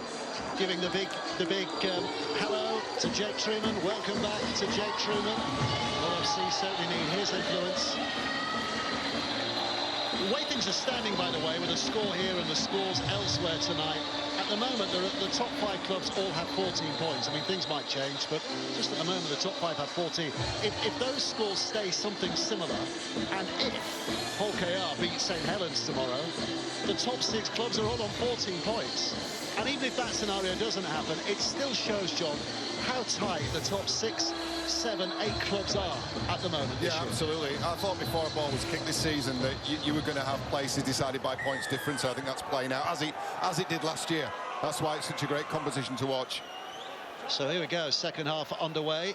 Let's quickly establish who Truman has come on for. Just looking down there, I think it's Jack Charles who's gone off, is it? Is it Morgan Smith? Morgan Smith, yes. Confirmation, Morgan Smith is the player who's gone off. So it is Charles and Truman in harness in the halves for Hull FC in the second half. But it's Warrington in possession. And it's Ty who's making things look interesting on this right-hand side. Well met by Martin, who gets across there. Lewis Martin. Little help there from Sutcliffe as well. But Warrington in this opening set looking to travel as far as they can here. What do we expect? I mean, do we expect too much from Jake Truman to have a huge influence on the game? Well, I think he's a quality player, and that's a criminal offence. It's on the last tackle by Yusuf Aiden, who's conceded a penalty and an easy pressure release for the Warrington Wolves. It was a decent set of defence as well for FC. To answer your question, in short, no, don't expect too much. He's played 15 games of rugby league since July in 2022. However, on his day and when he gets up to speed, I think he's going to be a serious weapon for FC. Started last year with an ACL, finished with a ruptured Achilles, which has kept him off the playing field for the first 9-10 rounds of this season as well. So it'll be a getting back to match fitness situation for a couple of weeks, you'd have thought. But Warrington, meantime, ignoring that story and trying to create another one for themselves here. Fitzgibbon put down, but only 8-9 yards away. It's a little spin in the tackle by Philbin. Wants to get up and play this as quickly as he can. Back it goes, left it goes, and on his travels goes Williams, who just spotted potential there, but just about dragged down.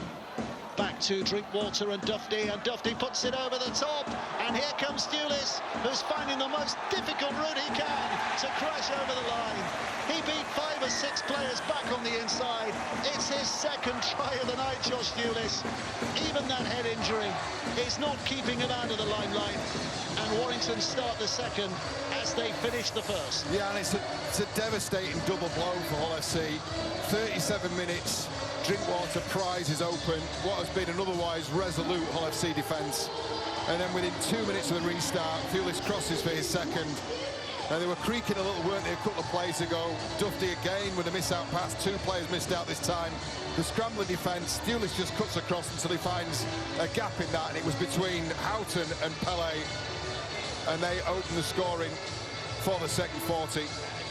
It's such a shame, isn't it, the way they finished that first set of defence. Yusuf Aiden caught laying on the 5th tackle, and as a result, the Warrington Wolves got a good early look. And one look, well, it's all it took, didn't it? Thewlis, he bags his brace. Well, there's a goal-kicking winger. Never mind the corners. I'm going to get as close to the post as I can here. And getting over the line was the prerequisite, all of that, and he has done. And now he has this kicking opportunity. 2 out of 2 so far tonight for Josh Thewlis. Young Player of the Year, as you can see, last year in 2023. Making great strides at the start of this season as well. Try number 10 for him in this campaign. Thewlis settles, strikes it well. A goal from the moment it left the boot, and it is 18 points to 0. And that hill has become a mountain for Hull FC in the second half. Yeah, he's a sweet striker of a ball, isn't he, Thewlis? He can also finish as well. They take a look for the reverse angle. It's a lovely ball over the top from Dufty once again. And he knew the cover defence was coming. You can see that in your peripheral vision as a winger.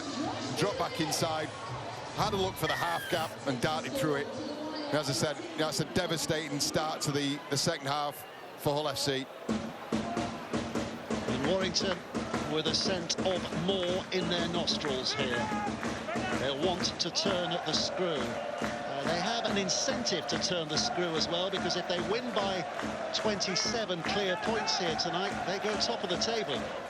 So there's something that's massively important at this stage of the season, but in a year that's so tight, if you can get those big wins and turn them into really big wins. Well, if there's a position on the table you can choose, you'd always choose first, wouldn't you? No matter where you are. Here's Powell. Walker striding in behind him at dummy half. Walker comes to this right-hand side. Dufty pushing, had his travails in that first period, but seems a little more healthy at the start of the second half. Walker to Williams. It's the other Walker who's there to collect. Little dab of the foot, but in doing that, he's just invited that Warrington line to get a little closer from when he starts his run. Trapped inside his own 10. Martin will try to carry it out. In fact, it's Tom Briscoe who tries to carry it out. Jack Walker in a dummy half again.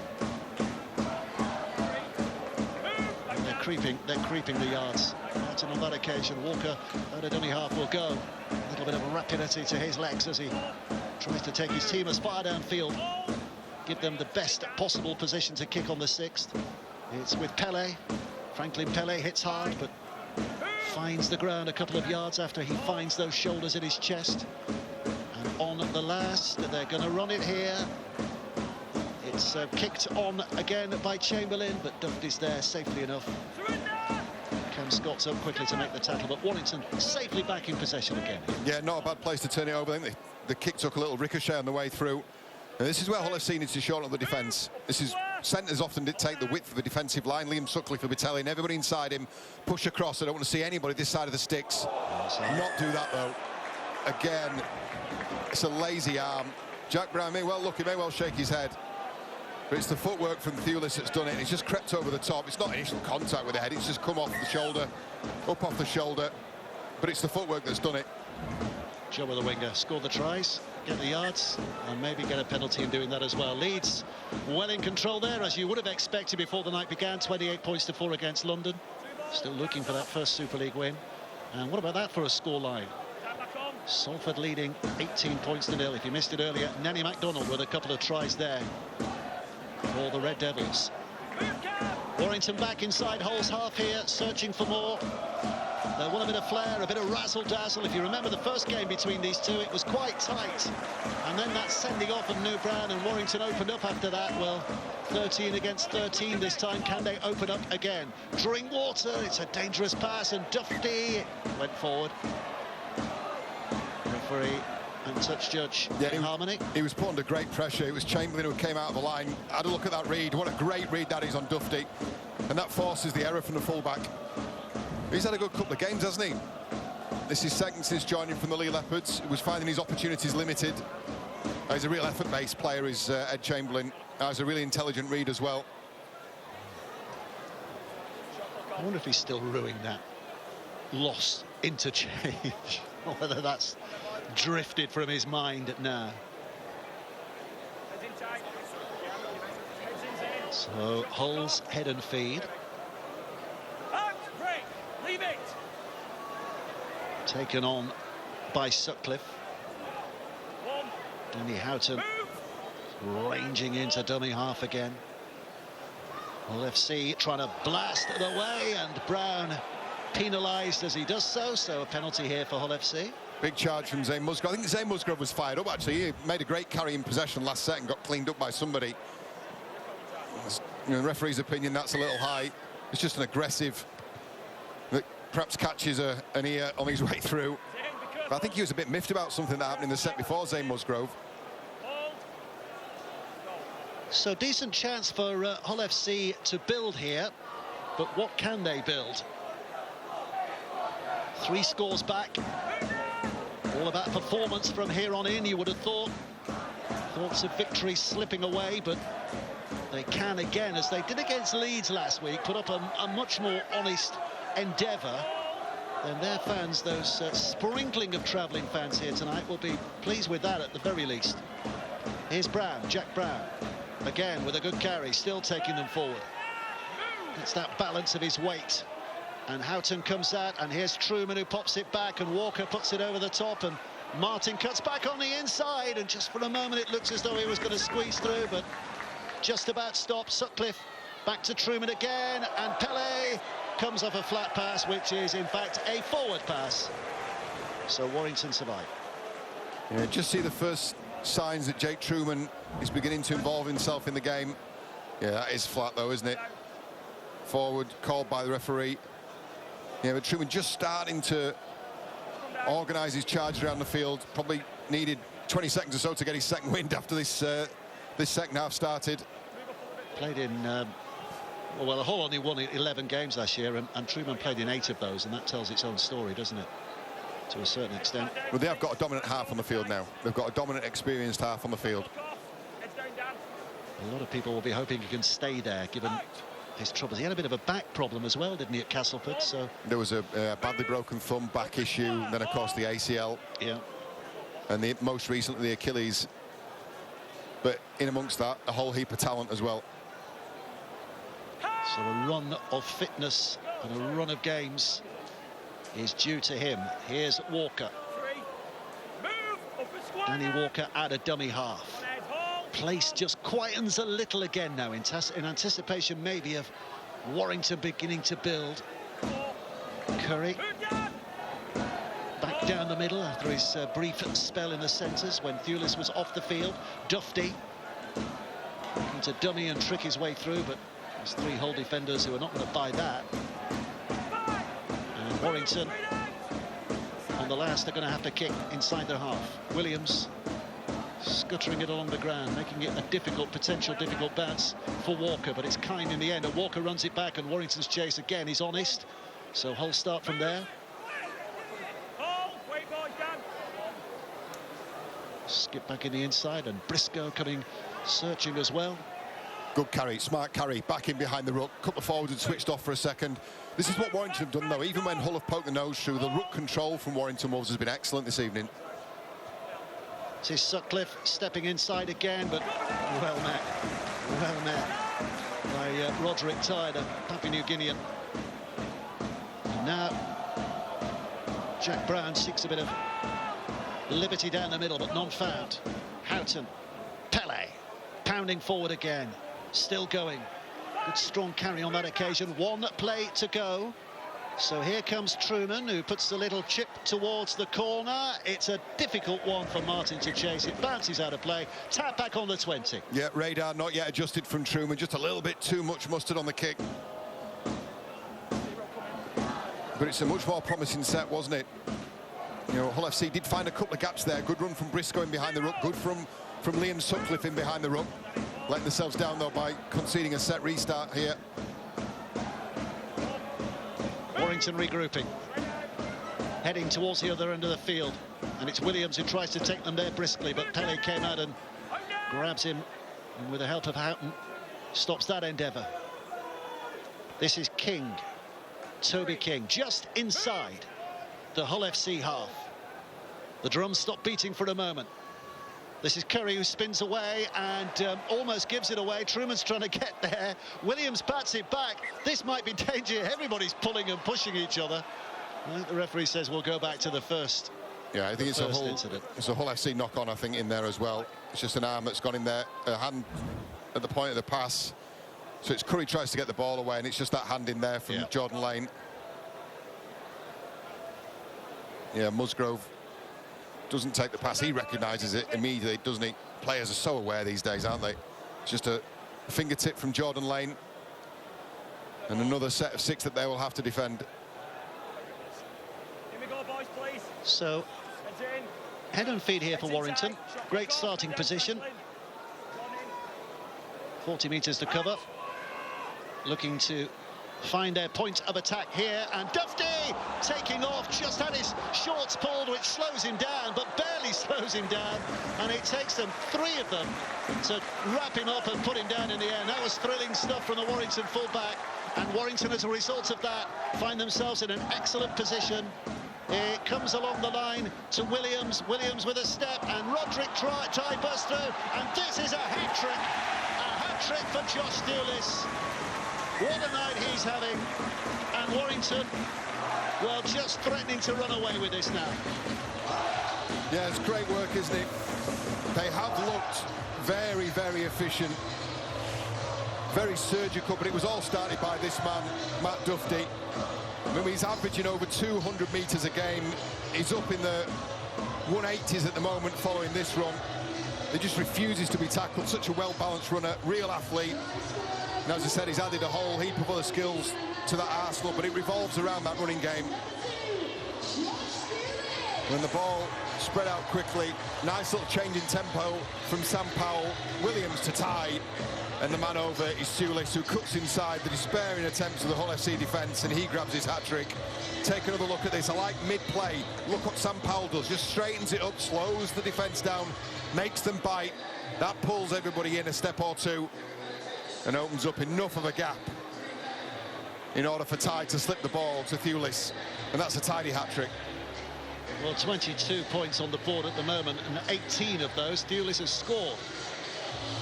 3 tries and so far 3 goals, and a chance for a 4th here. Second hat-trick of the season as well for Josh Thulis. He scored one earlier this year against the London Broncos. So when they come quickly. It's taking him up to 11 tries for the season now. It's going to be a real chase for that top try scorer this year, isn't it? No, we've got some brilliant finishers, some brilliant athletes in our league. Tell you what, that's a high kick probability here, isn't it? The computer's got confidence, and it is well placed. Over it goes, 4 out of 4, 24 points to 0, and now it's simply a case of how many for the Wolves. Great work from Thewlis, draws it back in off the boot. Here's the hat-trick. This was the first on 10 minutes from the Dufty pass. It's a beautiful ball, wasn't it? Second again, claws back inside again, assisted by Dufty, and here's the hat-trick try we saw just a moment ago. 10 minutes, 42 minutes, 54 minutes. Hat-trick for Thewlis, thank you very much. 3 tries and 2 different hairstyles on the same night. And Warrington in the driving seat, and now within sight of top spot. Another try without reply would see them climb to the very peak of the table. Well, this is where LFC have got to puff the chest out a little bit, because this could get ugly again. This has the potential to become a little bit unhinged for Hull FC. They talked, didn't they, down at pitchside about those 50-plus points concessions, 3 or 4 occasions this year when that's happened, and they'll certainly be expecting better than that now. Coming forward with purpose again here, Warrington, but Williams, his ambitions are wrapped up by 3 in black and white. So Walker now takes over at dummy half. This is the last, so Drinkwater behind the 40, but just pumping it right down the middle. Walker with a catch. Geez, he got hold of that. Walker had to adjust mid-flight, take another couple of steps back. I think he's been good, Jack Walker. He's had an awful lot of ground to cover. He's their top meter maker by some distance. But this is what Warrington have done so well. Once they make contact, you know, on guys like Walker and Lewis Martin, after the contact here, just the control, it's right on the edge. They're not giving away 6 against, but it's every single half a second they can get away with, and it is really affecting Hull FC's rhythm. From Walker's initial surge, Hull have not gone very far forward since, have they? It's SASA who's just gathered in a couple of extra meters. Danny Houghton, but short of the halfway. They're going to have to kick from here. Jack Charles will take on that responsibility. Walker very nearly got to him, but it's a safe catch. And back comes Lindop, who looks as though he might have been taken a little high there. There was an arm reaching for him. I think it was Cam Scott's, but the referee's happy with that contact. And King takes it on again. Drinkwater going left, looking for his runners. Walker now collects. This carry is Musgrove, Zane Musgrove, the Samoan international. Gets a little ripple of applause from the Warrington fans by just taking his side a couple of strides further, despite the heaviness of the defence coming his way. Williams puts it back to Dufty. Dufty now dummies to tie, but Trunan's not buying that, and neither is Sutcliffe. And Dufty, well, is this the one that puts him off the field finally, because he seems to have been battling all night? Concern from the coach. It may well be as well. I mean, he's made 100 metres more than any other Warrington player on the field. He's over 200 metres now. We said he was the top meter maker in Super League, top meter maker for the Warrington Wolves. You know, and lower limb injuries are not great for people who rely on speed and agility. And Burgess and company are reviewing the footage, and it's a sore one. Yeah. Well, we've seen him a couple of times hobbling around and looking as though his night was over. Yeah, it's just ankles trapped there, isn't it? Yeah, it's just got caught in between, isn't it? Well, his night ain't over yet. Medical man departs. Dufty stays. But Warrington have got one last play here. Hull are revved up because plenty of time to get ready for this, but Williams still manages to put it high. Walker, and does well, puts the foot in that in-goal area. Williams comes in with a tackle. Him and Briscoe are having a go here. Well, where's this coming from? Well, this is erupting now. Briscoe and Williams, and then everyone else gets involved, and that seemed to get angrier than it should have been. Well, it was an unnecessary shot from George Williams. You know, Williams can see as well as anybody else that Jack Walker had effectively taken that ball dead by having his rear foot planted over the try line. So it's initial contact, but, you know, Briscoe's probably overreacted to that. Yeah, there's no need for that in the first instance, but, you know, Briscoe with a shove, and he's saying, what are you doing that for? And it did seem to escalate a little quickly, didn't it? A little judo throw from Tom Briscoe as well. Yeah. Angry glares. See how everybody does everything but throw a punch these days. You can't do it in this game anymore. So you see players do everything but. You can't pull out of that going at full speed. It's a genuine contest for the ball. It's going to be a 20-minute restart. Now, what we don't do, we've had 60 minutes of the game with absolutely nothing. We've got players running in. Okay? Can I ask, isn't it the same as if I kick pressure and it's a fraction it's different, mate. No, it's different in that situation. Well, I disagree with that. I don't think that is a genuine contest for the ball. I think that's a cynical act by George Williams. And that should have been a penalty to Hull FC. You could see what Walker's doing there, and that's not a contest for the ball. That's a daft call. That's a penalty to Hull FC all day long. Well, it's not given. And here's the man who's caused a controversy at the start of the night. Not his fault, Adam Allroyd, but officially he wasn't in the 21, even though Warrington's socials had him in the 21. They hadn't put that down in the official paperwork to the RFL, so him coming on, or him being on the 17, has lost Warrington an interchange. Not that it's really mattered. Just a little talking point on a Friday night. Hull with 2 tackles to go. Houghton out of dummy half again. Sal puts it on to Charles, who offers it back on the inside again, and this now is Scott. Last play. Truman. Walker trying to get to him. Truman puts it high. Maybe the kick not as good as it should have been because of that pressure.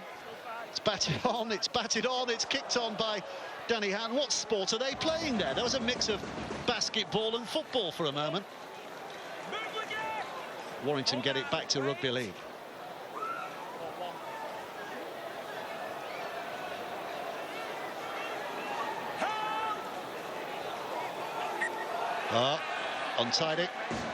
Untidy from Ty.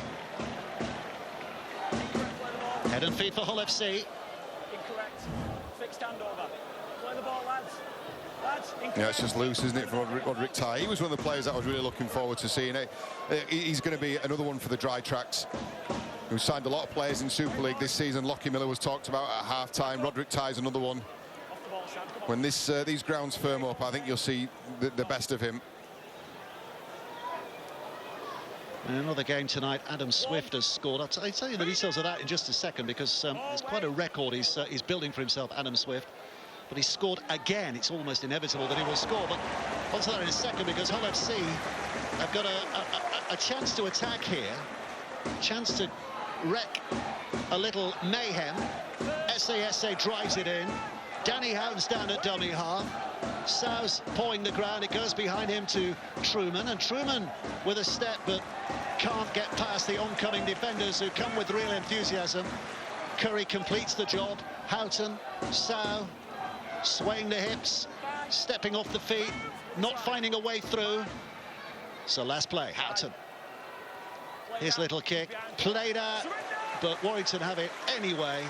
So it will be they who are back in possession. Yeah, played out, but well cleaned up. And you take a look at the try scored in this period that we're just entering now. Last quarter of the game, Warrington sits second in the table. Hull FC, well, that's an unenviable statistic, isn't it? Rooted to the foot of the table. So Warrington making his way out of their own end of the field. Adam Swift's try, by the way, means he's now third in the list of consecutive match try scorers in Super League, and there's no sign of him stopping at the moment. Yeah, brilliant pick-up from for the Huddersfield Giants, isn't it? Now we're looking at a scoreline here of 24-0. And probably reflects the game. I think from Hull FC perspective, they're going to be very, very eager to avoid a third successive nil-in. Remember, round one, the Hull derby, we opened 2024 with 22-0. They lost a couple of weeks ago against Helens. They were whitewashed, weren't they? 58-0. They'll be desperate to get on the scoreboard. It's those little wins that you can start to build some kind of confidence and belief around. They will certainly not want to go away from here with a duck egg. Danny Houghton lost a headband, goes out at dummy half. Now it's Truman. Truman right up to the line. It's a ball over the top that very nearly gave Pulis a chance for a fourth, rather than an encouragement for Lewis Martin to go the other way. Well, they could actually end up with another set of 6 here, as the ball goes astray, but then Pulis just knocks it on in an attempt to pick it up. I think he was already thinking about his try celebration, wasn't he? There was nobody in the backfield. Jack Walker was chasing back, but instead Hull FC are going to get another crack.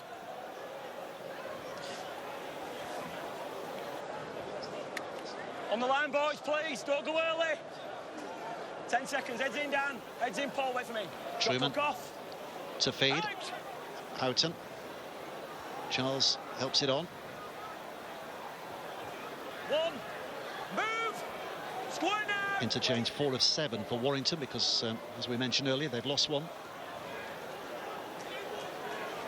Hull FC looking for something to give them a little bit of a smile here. Hold. Wait. Houghton. Truman. This is SASA. Straightening things up, battling his way forward. Warrington hanging on, pulling him down. Houghton waits again, 4 to his left. Feigns that way, then comes back right. Truman back on the inside. Scott, oh, he's half through and he's got support there as well. Charles is just dragged down. Warrington's defence just about recovering well enough. Houghton goes out. It's with Truman. Truman pops it over the top, and it's going to be a try for Tom Briscoe. Referee's having a look. Yes, he has given it. And what a night for Tom Briscoe. His Hull FC first debut right here on this field. The 8th of February 2008. Didn't score that day, came on from the bench. But here he is on second debut, 16 years later, John. And he does get a try this time. No, he's been the most durable and professional of players, hasn't he? But what about that for a pass from Truman? The vision. He saw Lindop creeping in. All the best halves can sum up a defensive situation in a split second. He's one of them. We said not to expect too much from him. It's an easy catch and put down, but the build-up play is brilliant. Takes it right into the line, feels the heat of the defenders on him, and then leashes the ball across the top to Briscoe. And that's the start, isn't it? Blimey. Veteran, very much veteran. But you're focused on the veteran. What about the 400 career games? I mean, that is, doesn't matter what position you play. 400 career games speaks to a degree of professionalism, durability, commitment that's very rarely seen in professional sport. Jack Charles with a chance of the 2. And Tom Briscoe will be forever remembered for his Wembley performances. Won he 4 tries, was it, in one Wembley final? 5 tries in one Wembley performance, and 8 in total he scored at Wembley down the years. Anyway, here comes Charles looking to add the 2. And he has, yes, got it. Great kick from the touchline. 24 points to 6. Not exactly game on again. They'll need another couple of scores for that. But that has just given a lift to that Hull FC bench. Richie Myler, the new football director. 100%. Sweet strike as well from the sideline from Jack Charles. Now, Briscoe's been industrious as well. He's had an awful lot of work to do out of backfield. Kick returns, ugly tackles, painful tackles early in the set. And he gets his first 4 points back in a Hull FC shirt. But again, just that little glimpse there of the quality of Jake Truman in the build-up. London away next for Hull FC, Castleford away after that, and then Huddersfield away after that. This tonight is the first of 4 away games in May, and they're likely not to come up with anything from this, but those next 3 games give Hull FC a real opportunity to really start building their season from But now. look, and it's why the last 12 minutes, this game's important as well. You know, it's why that score was important. It's how they apply themselves from here till the final whistle that's important. Here's Houghton. 30 metres out. 40. Jan, give 10. Easy pick up for Dufty here. Just a bend of the back, wait for the ball to stop. Play on. Pick it up and back you come, but Hull FC ready and waiting. Warrington, by the way, I mean, we talk about big games. Hull KR at home next for them, one of the form teams. Then that semi-final against Huddersfield at St Helens for a chance to play at Wembley. Then a trip to Catalan, and then a home game against Wigan. I'd suggest after those 4 games, we'll know an awful lot more about Warrington this season. Yeah, we'll have a very good idea of where they sit. Yeah, it's been a workmanlike performance, I would say, from the Warrington Wolves this evening. Nothing flash, done what's necessary. They haven't exactly got bums off seats, have they? But they're going to come away from this with 2 points. Max Wood quickly gets up and plays it. The young prop. And Warrington going left, and here's Dufty. Dufty held up. But Warrington in decent position here, but they have run out of tackles. 1 play to go. Going to have to kick from here. Williams sticking it high. The chase is on. It's a wonderful take, high in the air. From the old fella again. Competent take from Briscoe.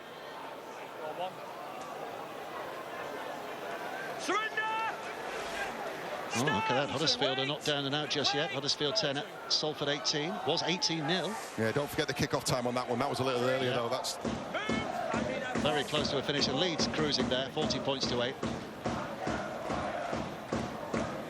And we hear Huddersfield doing that with 12 men as well. Yeah, Wallace sent off, we're being told. Here's Truman. Drifting back on the inside. Into the last 10 minutes. Danny Houghton kicking on a bit of a slip. Lindop plenty of time to regather his feet and regather his mind. But then Hull defenders regather him and put him down short of the halfway. King. Little search back towards the outside and an offload as well, which keeps Warrington interested here. Lindop for the second time involved and dragged and grabbed and put down. Ed Chamberlain had come tracking on the inside for that. Here's Vaughan. Sam Powell is in the dummy half roll on that occasion. This now is Williams right up to the line, but untidy. Tied as well there in difficult circumstances. Not quite connecting as they would want to do. Taken on by Matty Nicholson. Powell in there. Williams, plenty of time to think about this. Slow play the ball. Warrington defenders will come out as quickly as they can. They're going to go through hand, and Drinkwater throws it left, and here's King, and Lindop's getting excited on that outside, but steady those nerves because the kick was nowhere near, and Walker can bring it free. Yeah, the positioning was good from Jack Walker. You got 2 really good fullbacks on display here this evening. I've been really enjoying watching the 2. I think Walker's had an awful lot to do defensively. Dufty has been brilliant across the field. He's approaching 250 metres, if you can believe that, running. Houghton. Sutcliffe. Danny Houghton up there again. SASA crashing in, but Vaughan. That's what they've done well, isn't it? Just another example there. You know, restricted to 30 metres, and it's what they do after contact. Warrington Wolves has been so good for them. Just that willingness to work in the tackle, that little bit of wrestle for the permitted amount of time. That's a good return, but an error off the back of it. Lindop, well, he's punching the ground. I tell you what, if the elastic in his shorts had given way there, he was free, but they just grabbed him back by the shorts. Yeah, he's punches through the tackle of Charles and through Cameron Scott. Shot clock on. Yeah, and he's annoyed with himself as well, isn't he? Wow, what about this? Minute and a half to go. Jake Bibby with a try has brought it back to within 2. Let's get it. Heads down, 10 seconds, boys. Look in, protect, please, there, Josh. Heads in, Josh. Huge game for both those teams. Out! Both with expectations of a top 6 this season. One. Move now! Only one of these 2 teams with an expectation of a top 6 at this moment in time. And it is the team with the greater optimism who have the lead and looking to finish this one positively, but Hull FC with a chance to build again. SASA with a plunder. Still going, still going, still going, still going. Eventually they stop him. Truman spinning out to Charles. Charles, out it goes. Walker's involved out there. Tries to dummy his way through. Just upended. Opportunity still knocking here. Charles on that left foot. Got on the inside of one, but not the other. And they're on the last. They're on the last from 5 away. Truman puts the kick to that in-goal area, looking for the angle, but too much depth on that. And Warrington come away with an attacking opportunity to build here. from their own 20-metre mark. Yeah, just looked to try and put a bit of a banana on that kick, make it sit up in goal. Didn't quite get hold of it, overcooked it again. 7 tackle set conceded. That's a good carry, strong carry, Philbin. Really strong carry. Moving back. Hold. Ball 1. Now it's Vaughan. He's got a decent carry in him, hasn't he? But not on that occasion. Legs taken by Jordan Lane. Drinkwater to Williams, and Williams out, and Pulis has suddenly popped up in the left centre's position. Almost through, almost getting it away. But 2 almosts don't equal a try. Instead, Warrington have to start again here. Drinkwater. 2 to go. 2 plays to go. Picked up by Powell. Now it's Vaughan. Vaughan looking around. Here comes the last. Hull desperate to hang on. Williams with the kick. And Sutcliffe this time will take that rather easily. From a George Williams point of view, that was a disappointing finish. Yeah, well tidied up, though, from Sutcliffe. There's been a couple of changes in the last set for the Warrington Wolves. I think Matt Duffy's left the field. Pulis has moved to full-back. So full-time Salford hanging on for that win, and Leeds not full-time there, but it is going to be a win. 46 points to 8. Back now, Paul. Paul. 3. Walker back at dummy half. 4. Here's Brown. Move. Ball 4. Play on. Speed. Charles. 5. Move. Swish of the hips. Play on. Can't get through. Drinkwater made the telling challenge, but they're going to be to go forward here, and they're going to have a go for it. Briscoe. Well, that was a poor kick. I think there was almost an embarrassment from the Hull winger, because he probably suspected, as most of the rest of the ground did, that was a forward pass that went his way. But Paul Herman. it's Warrington who pick up the pieces. Held. Release. Goal 2. Williams. Third. Nicholson. Move, Jake. Hold. Tight. Push again from Max Wood. Made his debut for Warrington in that round 2 game against Hull. And he's got huge potential as well, that young forward. 5. Move now. Straight out. Back to the last. Powell waits, and it has to be patiently to deliver it out to Williams. And again, they're trying to run away through here. Still 5. No touch. King slips. Williams, they're trying to make something up here out of very little, and Williams with his speed, the kick through, but now it's going the other way. Walker picks it up, but there's enough back for Warrington to close that down, but he's bouncing it around. It's a decent endeavour from Hull FC in response to what came their way initially. That's a lovely passage of play. George Williams with a lovely little fake, goes down the short side, and then a brilliant reactionary take from Jack Walker, who's not just content with making yards, but gets the offload, and Hull FC cross the halfway line midway through the tackle count. Offload again, here we go. Last 3 minutes of the game, they're going to throw this around. Well, we're going to have lots of analysis from Brian and Jody and John at the end of this. We'll be getting the telling interviews as well when the full-time hooter sounds. But John, I'll just introduce the topic. I'm no doubt they'll be talking about, has this been good enough from Warrington tonight? I think I called it a workmanlike performance. I don't think it was anything special. I think what they've done, what they needed to do, they were on a hiding to nothing. I thought they needed to respond after yesterday. Come back to that. Here's Martin. Well, there's a gap there, but Ty flings himself at his shins and does enough to close things down. Truman kicking, hoping. Arms go up, ball comes down. Who got the touch? Knock on Warrington, I think. First one. Hand over the 10. Oh no, no, knock on Hull. First one, mate, Yeah, to answer your question, I think Warrington were on a hiding to nothing. They'd come off a poor performance and a loss. So first things first is right the ship. Sam Burgess has been saying, look, win first and foremost. Let's banish those demons from Salford last week. The performance has been workaday. It's been workmanlike. Well, we didn't hear from Sam before the game. Chances are we will be hearing from him after full time. Unless he's still stewing about that lost interchange. Sure, he's put that out of his mind now. And here's Vaughan. Spin and turn. 2. Move, come on, Jake. Last 40-odd seconds, chance for Warrington to finish the game with ball in hand.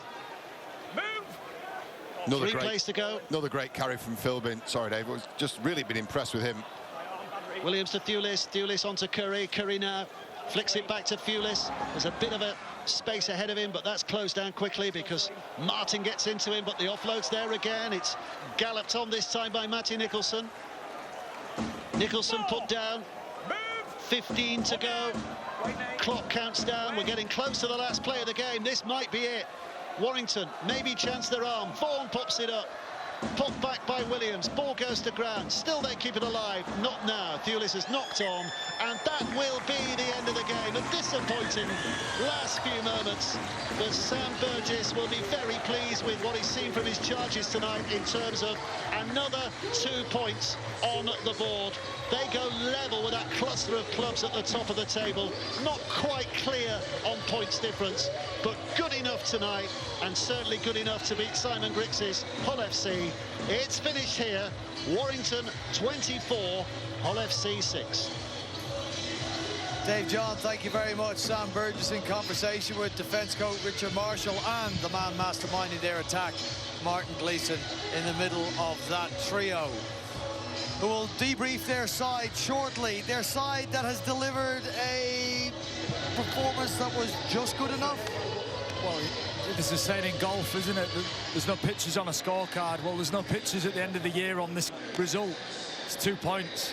I don't think Sam will look too much more into it than that. I think Warrington haven't been performing particularly well, but it was important for them to just get the win. There was an inevitability about them getting that win. But when we get to playoff time, it's just 2 points in the bag. We don't want to sound like we're overly critical or harsh, and a special night for Josh Thewlis, and Warrington, as John says, have won, but they are being framed up as title contenders. And one would suggest maybe a performance and a scoreline like that against a side sitting second from bottom with just a solitary win all year isn't maybe evidence of title contending. Look, they are being judged against what it's going to take to lift the grand final, lift the trophy in the grand final, and that's what this club needs. That's what they're striving for. That's what Sam Burgess will want out of them. Is tonight's performance good enough to win a grand final? Probably not. And that's what they're going to compare themselves against. Yeah, it's not good enough, but it does need to be good enough now. A couple of bits of mitigation in Warrington's defence, the weather, you know, and also it's tricky to play against a side like Hull who are in such desperate times. In some ways, that's a tricky proposition to play against a team like that. Warrington could have dispatched them. Good news for that man, Jake Truman. It's great to see him back on the field. Last on the field in August 2023, injured against Warrington, ruptured his Achilles. That's just after coming back from an ACL injury. So he's had a rotten time of it. Yeah. And we saw him influential in setting up their only score of the game. Yeah, it's great to see him back on the field. He's had such a harsh run of injuries that can really define careers, actually, you know, when you get consecutive injuries like he's had. So to see him out there, really positive. Another positive for Hull FC was Herman Esse in the middle of the field. For me, he carried Hull's pack in what was a pretty poor performance all round. They competed at times and patches in the game, but if you look at the teams on paper, Warrington were just stacked with quality, and Simon Griggs, as he speaks to Stephen Ratchford, will know that ultimately he just doesn't have the personnel to be able to compete with the top teams. Simon Griggs, of course, a man who starred here as a player for the Warrington Wolves at the Halliwell Jones Stadium, in interim charge of Hull FC, who have gone down 24-6 to the Warrington Wolves. Let's hear from the player of the match standing by with Jenna, the hat-trick hero, Jenna. Yeah, that's right. Josh Thewlis, we're just chatting now, 11 tries in his last 10 games and scored 20 of Warrington's 24 points tonight. Josh, you are scoring tries for fun. Yeah, I'm the one finishing the tries, but I think all the hard work's done in the middle. You know, Gleeson's got us playing flat and fast, and I think that's something we went away from a bit last week. And we got that back this week, and I'm just there to finish him on the end, you know. George and Duff are playing good shapes, and I'm just there. You mentioned Martin Gleeson there. How is he impacting your game this season? Oh, he's fantastic. You know, he's a master of his trade, and he's always looking at small details that I didn't even know was there at the start of the year. But no, he's making everyone better, both edges. It's all about being proactive, and I think we're doing that at the moment. So you got the win. What do you think Sam will make of the performance? I think he'll be happy with that. It's a bit better. We're still a little bit off where we want to be. But obviously we bounced back from the loss last week and we scored some points. Obviously they all scored 1 try too. We wanted to keep them to 0, but you know that's the game. Yeah, just on last week, did Sam read you the riot act? No, you know, Sam's on the same wavelength as us all, and you know we weren't happy last week, but there were worse things that happened last week. You know, young Leon Hayes, he's had a pretty nasty injury there, and you know, it was all just getting around him. Yeah, we lost the game, but in the big picture, we lost one of our mates too. But hopefully he gets a good recovery and he'll be back in the side in no time. Yeah, just on Leon, how is he mentally after surgery? Oh, Leon's fine. You know, he's a tough cookie. All the boys around him, and you know, Luke Thomas. He's got his ACL too, so them two will buddy up now, and you know, hopefully we'll see him again next year because he's an absolute class act, and you know, it's just what this club's bringing through. Certainly high praise from you there, Josh. And just a word on your head, because you came off for a head injury assessment. It was a race against time, wasn't it, for you to make it back in that 15-minute period? How many stitches? It's only a little scratch. I won't worry too much about it. But no, I was still getting stitched up at 30 seconds to go, so you know I had to get out there. But you know, credit to our backroom staff there. They got me out there, and you know I was just really happy to get back out. There you go, rugby league, the toughest sport of them. Or Josh Lewis, congratulations, you are the Betfred Player of the Match. Thank you very much. Well, 40 stitches, just a scratch. He's like the Monty Python's Tis Black but Knight. a scratch. Listen, he's shouted out to Leon Hayes there. That's Leon had his operation, you know, and we do wish him the very best of luck. Well, yeah, we spoke about the Salford result, and you can't neglect the emotional impact of such a serious injury like that, what it has upon your team. The game was disrupted anyway, so Warrington's performance last week can be explained away by that, and just seeing one of your mates in such a horrendous position, that can be quite jarring for many people. Well, they picked up the win, but they're going to have to sharpen up their performances. They've got Hull KR coming up next. Then they've got a Challenge Cup semi-final against Huddersfield. Then Catalan, Wigan, and then Salford here at the Halliwell-Jones Stadium. So that is quite the bunch of games for Sam Burgess' side. Tough run, really tough run, and they're going to have to pick up some good points out of that run of games if they really do want to be up at the top and playing off for positions and getting into finals. Look, they've got a great opportunity now to get into a Challenge Cup final. That's going to be the focus, you'd think, over the next couple of weeks, but they're going to have to make sure that they can't sacrifice points in the league. OK, good enough tonight against the Hull FC side, recruiting players for 2025. Looking for a head coach. We can hear from the man in interim charge now. After that performance, he's with Janet, Simon Griggs. Yeah, thanks very much, Brian. Simon, another game, another defeat. Your thoughts on that one? Yeah, tough game. I thought we were in it for large parts of it. I think a bit of class from Warrington took it away from us, and at times a little bit of inexperience and a little bit of rust. But yeah, the major positive is getting True back out there on the field. That'll be a big lift for us. But our effort, I ain't questioned it the last few weeks, and I won't question it tonight. Yeah, we'll talk about Jake in a minute. So fair to say that you are seeing enough progress that suggests that you're on the right path?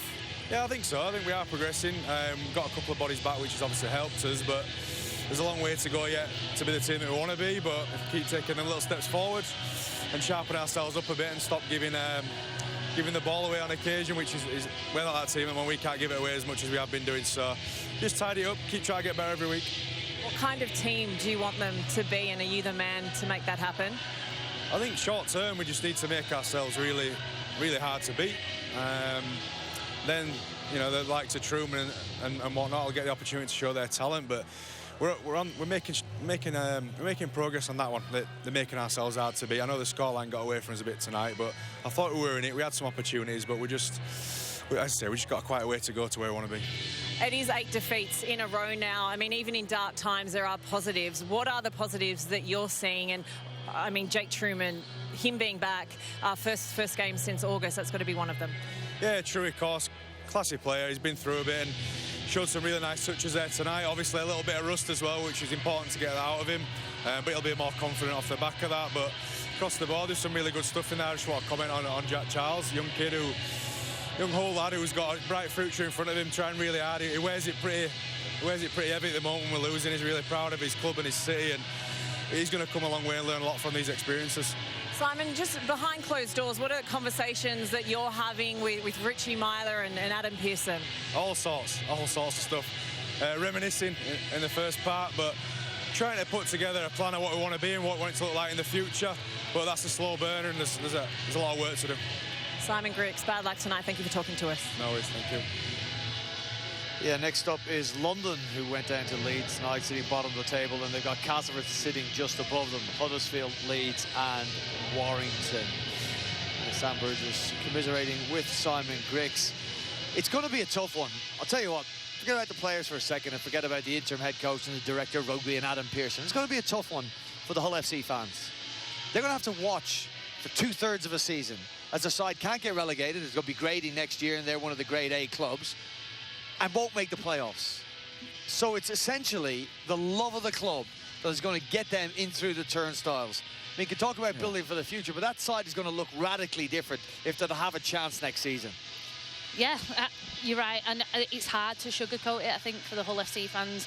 What they do have to try and find some joy in and some things to get behind is the likes of Truman coming back and being able to see him grow into this season and what he will be next season when he gets some form back after that injury. Looking at the likes of Jack Charles and some of the young players coming through and trying to get excited and get behind their own, that's what they've got to look forward to at the minute. Unfortunately, it's not going to be competing. Slim pickings. Yeah, well, fans are sadistic though as well. The Hull fans who put the effort in here and come on nights like tonight, you retain something going forward that's magical. You remember the darkest of times. I always remember some St Helens fans from the 80s who remembered tough times for the club, and they almost wore it as a badge of honour that they'd seen the bad times. Now, the Hull FC fans who are making the effort now will have the privilege of having that in the memory. The sweeter things will be all the more sweet in the future for the fans that keep turning up and keep supporting the club right now. Well, that's on the presupposition that things will get better. They've been in a rut for years. They've been in a rut for years They now. have, yeah. And it's nothing we haven't heard before. That they were going to bring, blow the budget, bring in whole new players, bring in a new coach. It's a long time since Lee Radford left that club. Back-to-back Challenge Cup seems a distant memory. You got to bottom out. What? The worst thing you can do is just survive and be okay. Hull cannot get lower than where they are right now. And I think as a point of growth, anything's progression from here. Anything's progression. The one saving grace for Hull FC this year is IMG. And if it isn't IMG, it's London. And those are the only two things that Hull FC can rely upon this year. I just think this might be ground zero for them, and they can grow from here. And look, John Asiata, get excited.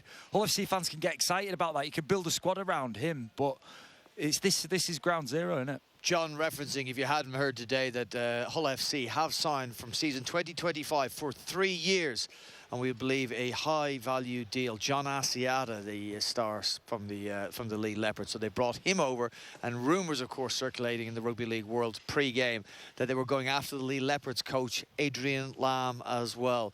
All of this because they couldn't get their hands on Paul Rowley, whose side tonight went to Huddersfield and won. More on that later. Firstly, we're going to take you through the second half here. 12-0 at half-time. You rated Warrington's first half performance about a 6 out of 10.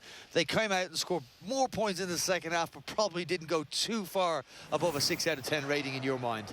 No, I think 6 out of 10 is probably about where they're at, and that, that might be harsh because they have scored some points on the board. Josh Thewlis, I thought, was really good today. He took his opportunities, like that one there. I think it was a really solid performance from Josh today. But they were just too much for Hull FC. Whether that's because Warrington were great or not, I'm not too sure. But they had bodies moving. Again, they were trying to support play, find an edge and move the ball around. So there are positives in this from Warrington that they can take into next week. Little bit of class in Warrington was Simon Griggs' reference. Yeah, well, what I was going to say is the difference between the two sides was maybe Dufty and Williams and the class that they brought. But we saw Hull FC with a plucky effort. But effort's great, but it needs finesse and it needs quality. And the question is, off the back of two big injuries, long-term injuries, can Jake Truman be the man that provides that? He can, and that was a beautiful pass for Tom Briscoe to score in the corner, which is a great story for Tom Briscoe. But simply, Warrington had more quality, didn't they? On the ball, Dufty 260, 270 metres, Williams 2 or 3 try assists, Drinkwater, line break. That was where the game was won. I'm not sure where Warrington sit yet on the table. I don't think but they're not sure, are they? In what company they comfortably sit, is it? I mean, they were so good in the Cup quarter-final against St Helens. You're thinking, here we go. They've come out against Lee the week after that. They've come out against Salford the week after that and tonight and really not hit anything close to those heights again. But they've got the Challenge Cup. And I believe tonight's performance may well have had one eye on that, for sure. The Challenge Cup semi-final, a first chance to get into silver. Jodie, you think so soon? Yeah, look, for me, I think what we need to judge Warrington on is potential, and I think they have potential to be a lot better than they are. I think, we spoke about Dufty. I think Dufty was outstanding today. George Williams, again, good, but he's got another level. I think there is a lot of players in that Warrington side that have got another level in them, and that's where I think they can be contenders, but they have to give probably another gear into the performances. So go up a level and more consistently and more frequently. But you're absolutely right, Jody. They do have it in them. What did their coach Sam Burgess make of that performance, that victory, those 2 points? Here he was a little while ago with Jenna. Yeah, Brian, that's right. I have the Warrington head coach alongside me. Sam, you wanted a reaction. Did you get the reaction you wanted? Yeah, I thought it was a good performance from the team. There's greasy conditions. It's not been like this for a week or two, so I've not had much practice in it. So I was proud of their effort, especially defensively. And a word on Josh Thulis on the other end of things. Attack, 3 tries. He was incredible tonight. Yeah, he's a really tough bloke. We call him the rubber man at training. He just bounces off everything. But I'm really proud of him. He took all his points well, and he had a pretty bad cut on his head, so it's pretty tough for a winger.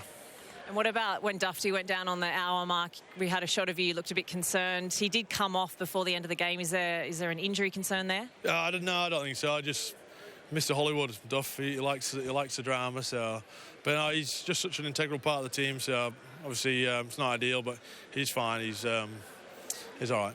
So what are the positives from tonight? What are the negatives? 2 points, and then we physically I thought we were better tonight. We tidy up our attack for sure, but I was happy with our defensive mindset.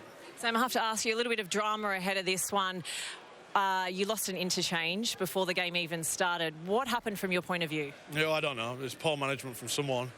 We put our 21-man squad in. Hull and Richie, we had a decision to make before if they would accept it, but he wouldn't. Which I find disappointing in today's world. We talk about player welfare.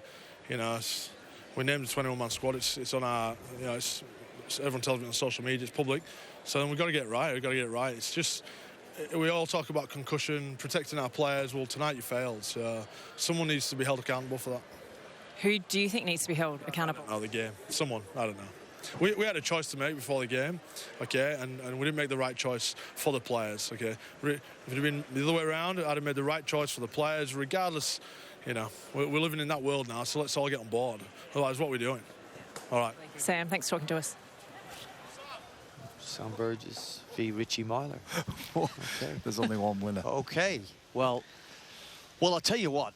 I was about to prepare to ask you questions about how composed and controlled he is in interviews, and he's given very little away in interviews, but that final question from Jenna about the interchange disagreement at the start of the game, well, that's given us a little bit closer to the Sam Burgess what we love on the field. He wasn't happy with that. So from what I can understand, trying to decipher that, a mistake has been made. Whether that's in the Warrington side or not, we're not sure, in submitting a list of 21-man squad that didn't include Adam Holroyd's name. Yeah.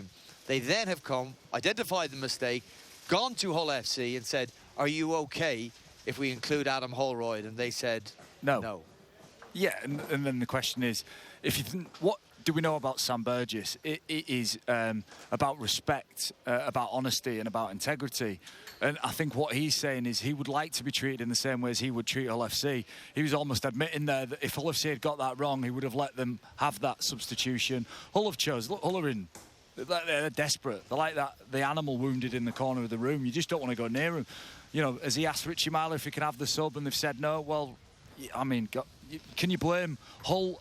Richie may say we were just playing by the rules. I can totally understand his frustrations. I get it. But also, if you're Hull FC, you are clambering for any win. You are clambering for any little benefit you can get out of this game, any little advantage. If that is the fact that Warrington are down a sub, then don't poke the bear. You're taking it. Don't poke Sam Burgess. No, never poke Sam Burgess. I'll tell you what, though, that was brilliant. That was an insight. That was a glimpse at the mindset that drove him to be one of the greatest forwards this game has ever seen. There was intent in his answers to Jenna there. Yeah, and on the podcast, The Bench, me and Jenna had Matty Ashton on, and he spoke about Sam Burgess's killer eyes. He said he very rarely raises his voice, but he kills you with his eyes. And I think we just saw there in a glance a killer. Yeah. Okay. That's... We'll maybe get more of that as the night unfolds. Sam into his press conference here. Okay, that's Warrington's victory over Hull FC. Let's take you to the John Smith Stadium. Warrington's last outing was a defeat to Salford over in Salford, so Salford pack up everything and take their side over to the Huddersfield Giants. And what a result, firstly. Oh, just how good is Salford? And they just surprise me all the time. It's Nene McDonald with the opening try. What a game he had, by the way. We spoke about Easton Masters before the game, about his impact. Well, it's Nene McDonald who stole the show here with making breaks and creating opportunities for his side. And attractive. Yeah, he's got literally so much talent, and he's so hard to deal with on that edge. Again, makes a break on this edge. Dummy finds a great offload on the inside to Ethan Ryan, who finishes off that try, but he had his hands on everything. They're so good to watch. They're 12-0 up at half-time. As we said, McDonald bags a brace. Yeah, again, look, so strong, so powerful, instinctive. He's been an exceptional recruit. He looked dangerous at Leeds, obviously couldn't get it there, but the game hinged on moments. Little did we know how close it would get. It's Elliot Wallace's red card. Thoughts on this, Jody? Come in on this one. 59 minutes. Red card? Look, frustrations it feels of Huddersfield at this point. I think it's harsh. We'll slow it down, yeah. It feels harsh. Look, it's gone down as a headbutt. Is it a headbutt? Is it a brace? Because for me, Tim Laffey's coming towards him with his own head. So I think that's a really harsh call, which you would assume would take the game the opposite way, but actually it seemed to ignite something in the Huddersfield side. I believe he can throw him as well, so maybe he was lucky he was taken from the field. Scoring continued. Adam Swift, he goes over. He scored in his last 10 games. Okay, this is consolation. 18-4. That's what we're all thinking. Yeah, consolation only. And then this happened. Yeah, Tuilola here, dummy half run, chip, chase, instinctive play, and that just gave Huddersfield a glimmer of hope, didn't it? And that made it 18-10. How big was the missed conversion from the Swift try? Because ultimately, that was the problem. Yeah, quick hands, and then Bibby scores in the corner and makes it a game. It becomes tight at that point, but Salford just a little too much for Huddersfield, and that's one that's gone missing now. One step forward for Huddersfield last week in defeat to St Helens. 2 steps back in that defeat to Salford. Well, you could say so, but how good have Salford been? Yeah, I think, I don't think it's necessarily that Huddersfield have lost it. Salford are taking the points when they're on offer. Yeah, they are causing some trouble. Adam Swift has scored now in 10 consecutive games. Look at the company he is joining from a Huddersfield Giants perspective. Some of the greats of the game, Albert Rosenfeld, Ernest Mills, Lionel Cooper, and now we have Adam Swift.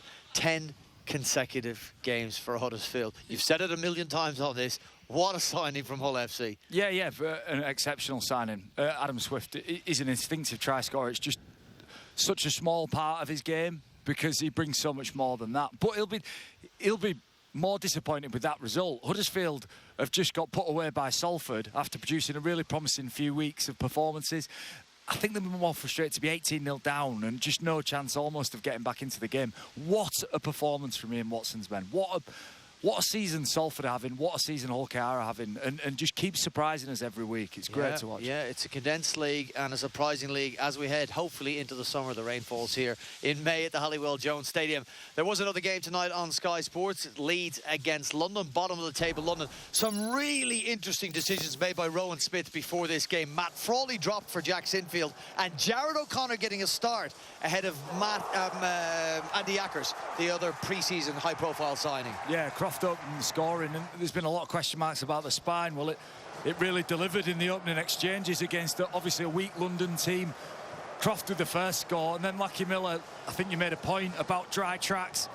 Look, he's quick and he's lightning, inexperienced in rugby league, but that speed was electric, and this was to set up the Ash Handley try. But they've got exciting players. Yeah, and it's games like, for me, Lachie Miller will see a London game and go, brilliant, this is where I'm going to excel, this is where I am going to rip the field apart, and that's what he does. If anything, he gifts a try to Handley there, who I'm sure he's really grateful on his return. But you're suggesting there's bigger challenges for both him and for the Leeds Rhinos. This is Ethan Natoli's try for the London Broncos. That was just stemming the scoring try for Leeds. They got tries through James McDonald and Lewis Roberts.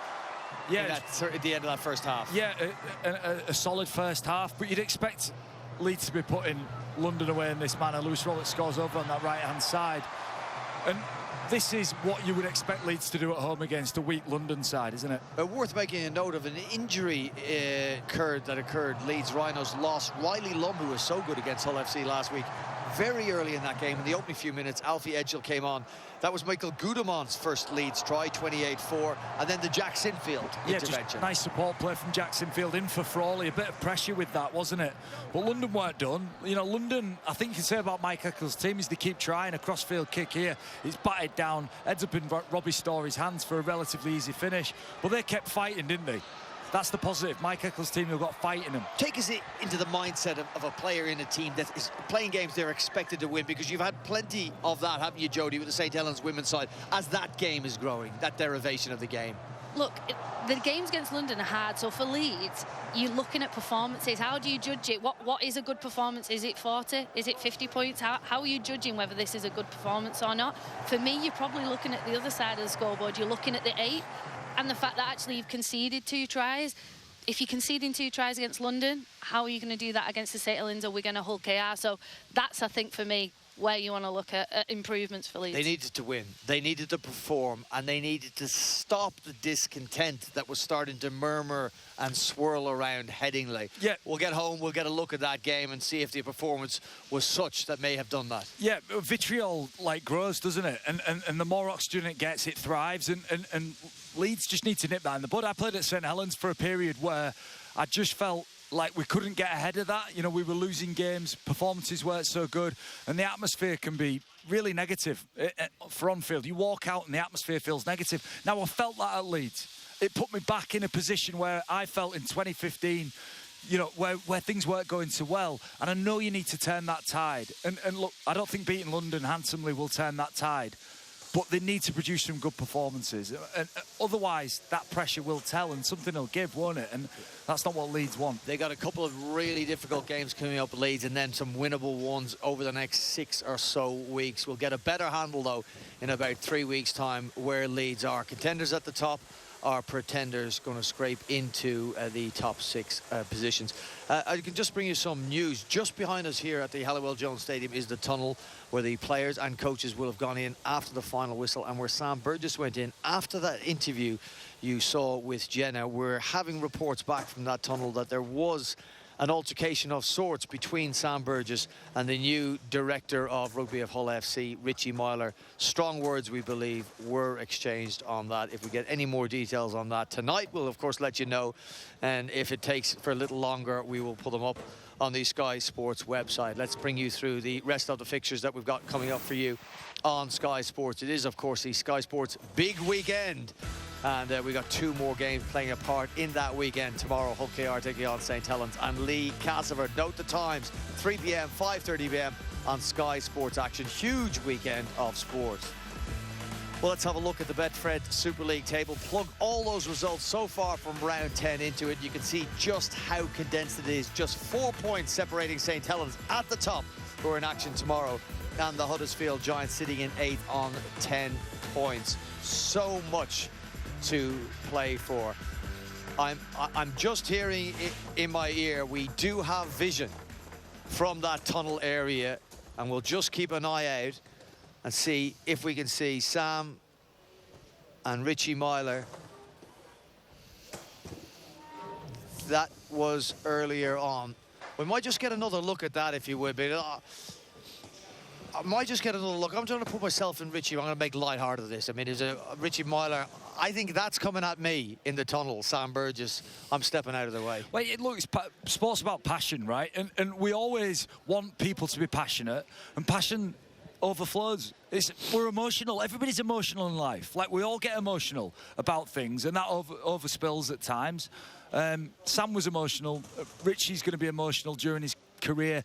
We shouldn't erase emotion out of sport and discredit it, because it's part of the entertainment. Whatever you think about that, that's theatre. Disagreements are theatre. Jody? Look, emotion is why we love the game. You didn't expect that footage, did you? I didn't. But it is why we love the game, and actually, if you don't care, then you're probably in the wrong job. And look, he cares about this side, he cares about doing well. Look, he's probably not feeling pressure yet. I'd say this wasn't a pressured game necessarily for Sam Burgess, but he's obviously, you know, he's aggrieved by what's gone on tonight, and he's showing that and making it known. Does feel strongly that they've done the wrong thing by the players. Yeah, Hull FC. Yeah, he's not accepting a mistake had been made. Well, I think he's a man of his principles. You know, he's how he plays is who he is. And I just think he's felt wronged by a situation. Now, we don't know the detail. Like, it's easy for us to stand here and criticise either Richie or Sam. We weren't in the conversation. What I would say is Sam is passionate. It's not Ducks and Drakes, though, isn't it? He went to name Adam Holroyd. It sounds like Adam Holroyd was. It's not pulling a rabbit out of a hat there, you know, that would have upset Hull FC's preparations for the game. He's asked to have a fair crack and have his full amount of substitutions. That he believes his players' welfare has been compromised by a poor decision from Hull FC. Okay, up to you. Okay, let's get into tomorrow's 2 games live on Sky. I can tell you I will be parked in front of the TV at 3 o'clock. Hull KR against St Helens. Hull KR so good in victory over Wigan last in round 9, and St Helens, of course, pushing past Huddersfield. Huddersfield, just another big challenge for Willie Peters and the Robins. Look, Hull KR are spoken about, and you might say, oh, it's a tricky fixture, whereas now, actually, no, they're a tough side. I think they've proven now it's not a one-off performance in them. They are a quality side that are going to push all of the big teams and can turn anyone over on the day. It's a really tough fixture for St Helens, and it's one I think both sides are going to be wanting to win if they want to prove the points. Hull KR get themselves back up near the top, in the mix with all those top 3-4 teams at the top there. So really big fixture for both sides and a really interesting one. I can only imagine it's going to be a tight one. Yeah, Hull KR snapped my neck last week when they produced that performance against Wigan. I was like, wow, you know, like that really changed my mind about them. And, you know, I'm excited to see what tomorrow brings. And a word on Lee and Castleford. Yeah, well, it's Lee, isn't it? Lee's the story. What a bad piece of news for Derek Beaumont and the team about John Asiata, but I expect them to win. That's next year. They still got him now, and Edwin Ipape might be back in their side. Here's what we got coming up for you on Sky Sports. It's a big weekend of sport on Sky Sports. We got 4 matches coming up from NRL, 2 NRL matches and 2 from the Super League. Cowboys Dolphins, 10:35 a.m. tomorrow on Sky Sports Arena. And then a reminder, Hull KR St Helens gets underway at 5-3 on Action, building up to the 3 o'clock kickoff. And build up 25 past 5 to a 5:30 kickoff on Sky Sports Action for Lee against Castleford. Sunday sees the Sharks take on the Dragons at 5 past 7 on Sky Sports Action as well on that. Okay. The rain has fallen here at the Halliwell Jones Stadium steadily all day. It's round 10 of the Betfred Super League. Warrington got a win against Hull FC, and Richie Myler got a reminder not to cross Sam Burgess. My thanks to John Wilkin and to Jodie Cunningham for their company, and to you at home as well. And we'll see you next time. Remember, tune in tomorrow. Hull KR against St Helens, Lee against Castleford. That is your Saturday night Super League action sorted out here on Sky Sports, where in 2024 we're giving you more than ever before. Sky Sports. Feel it all.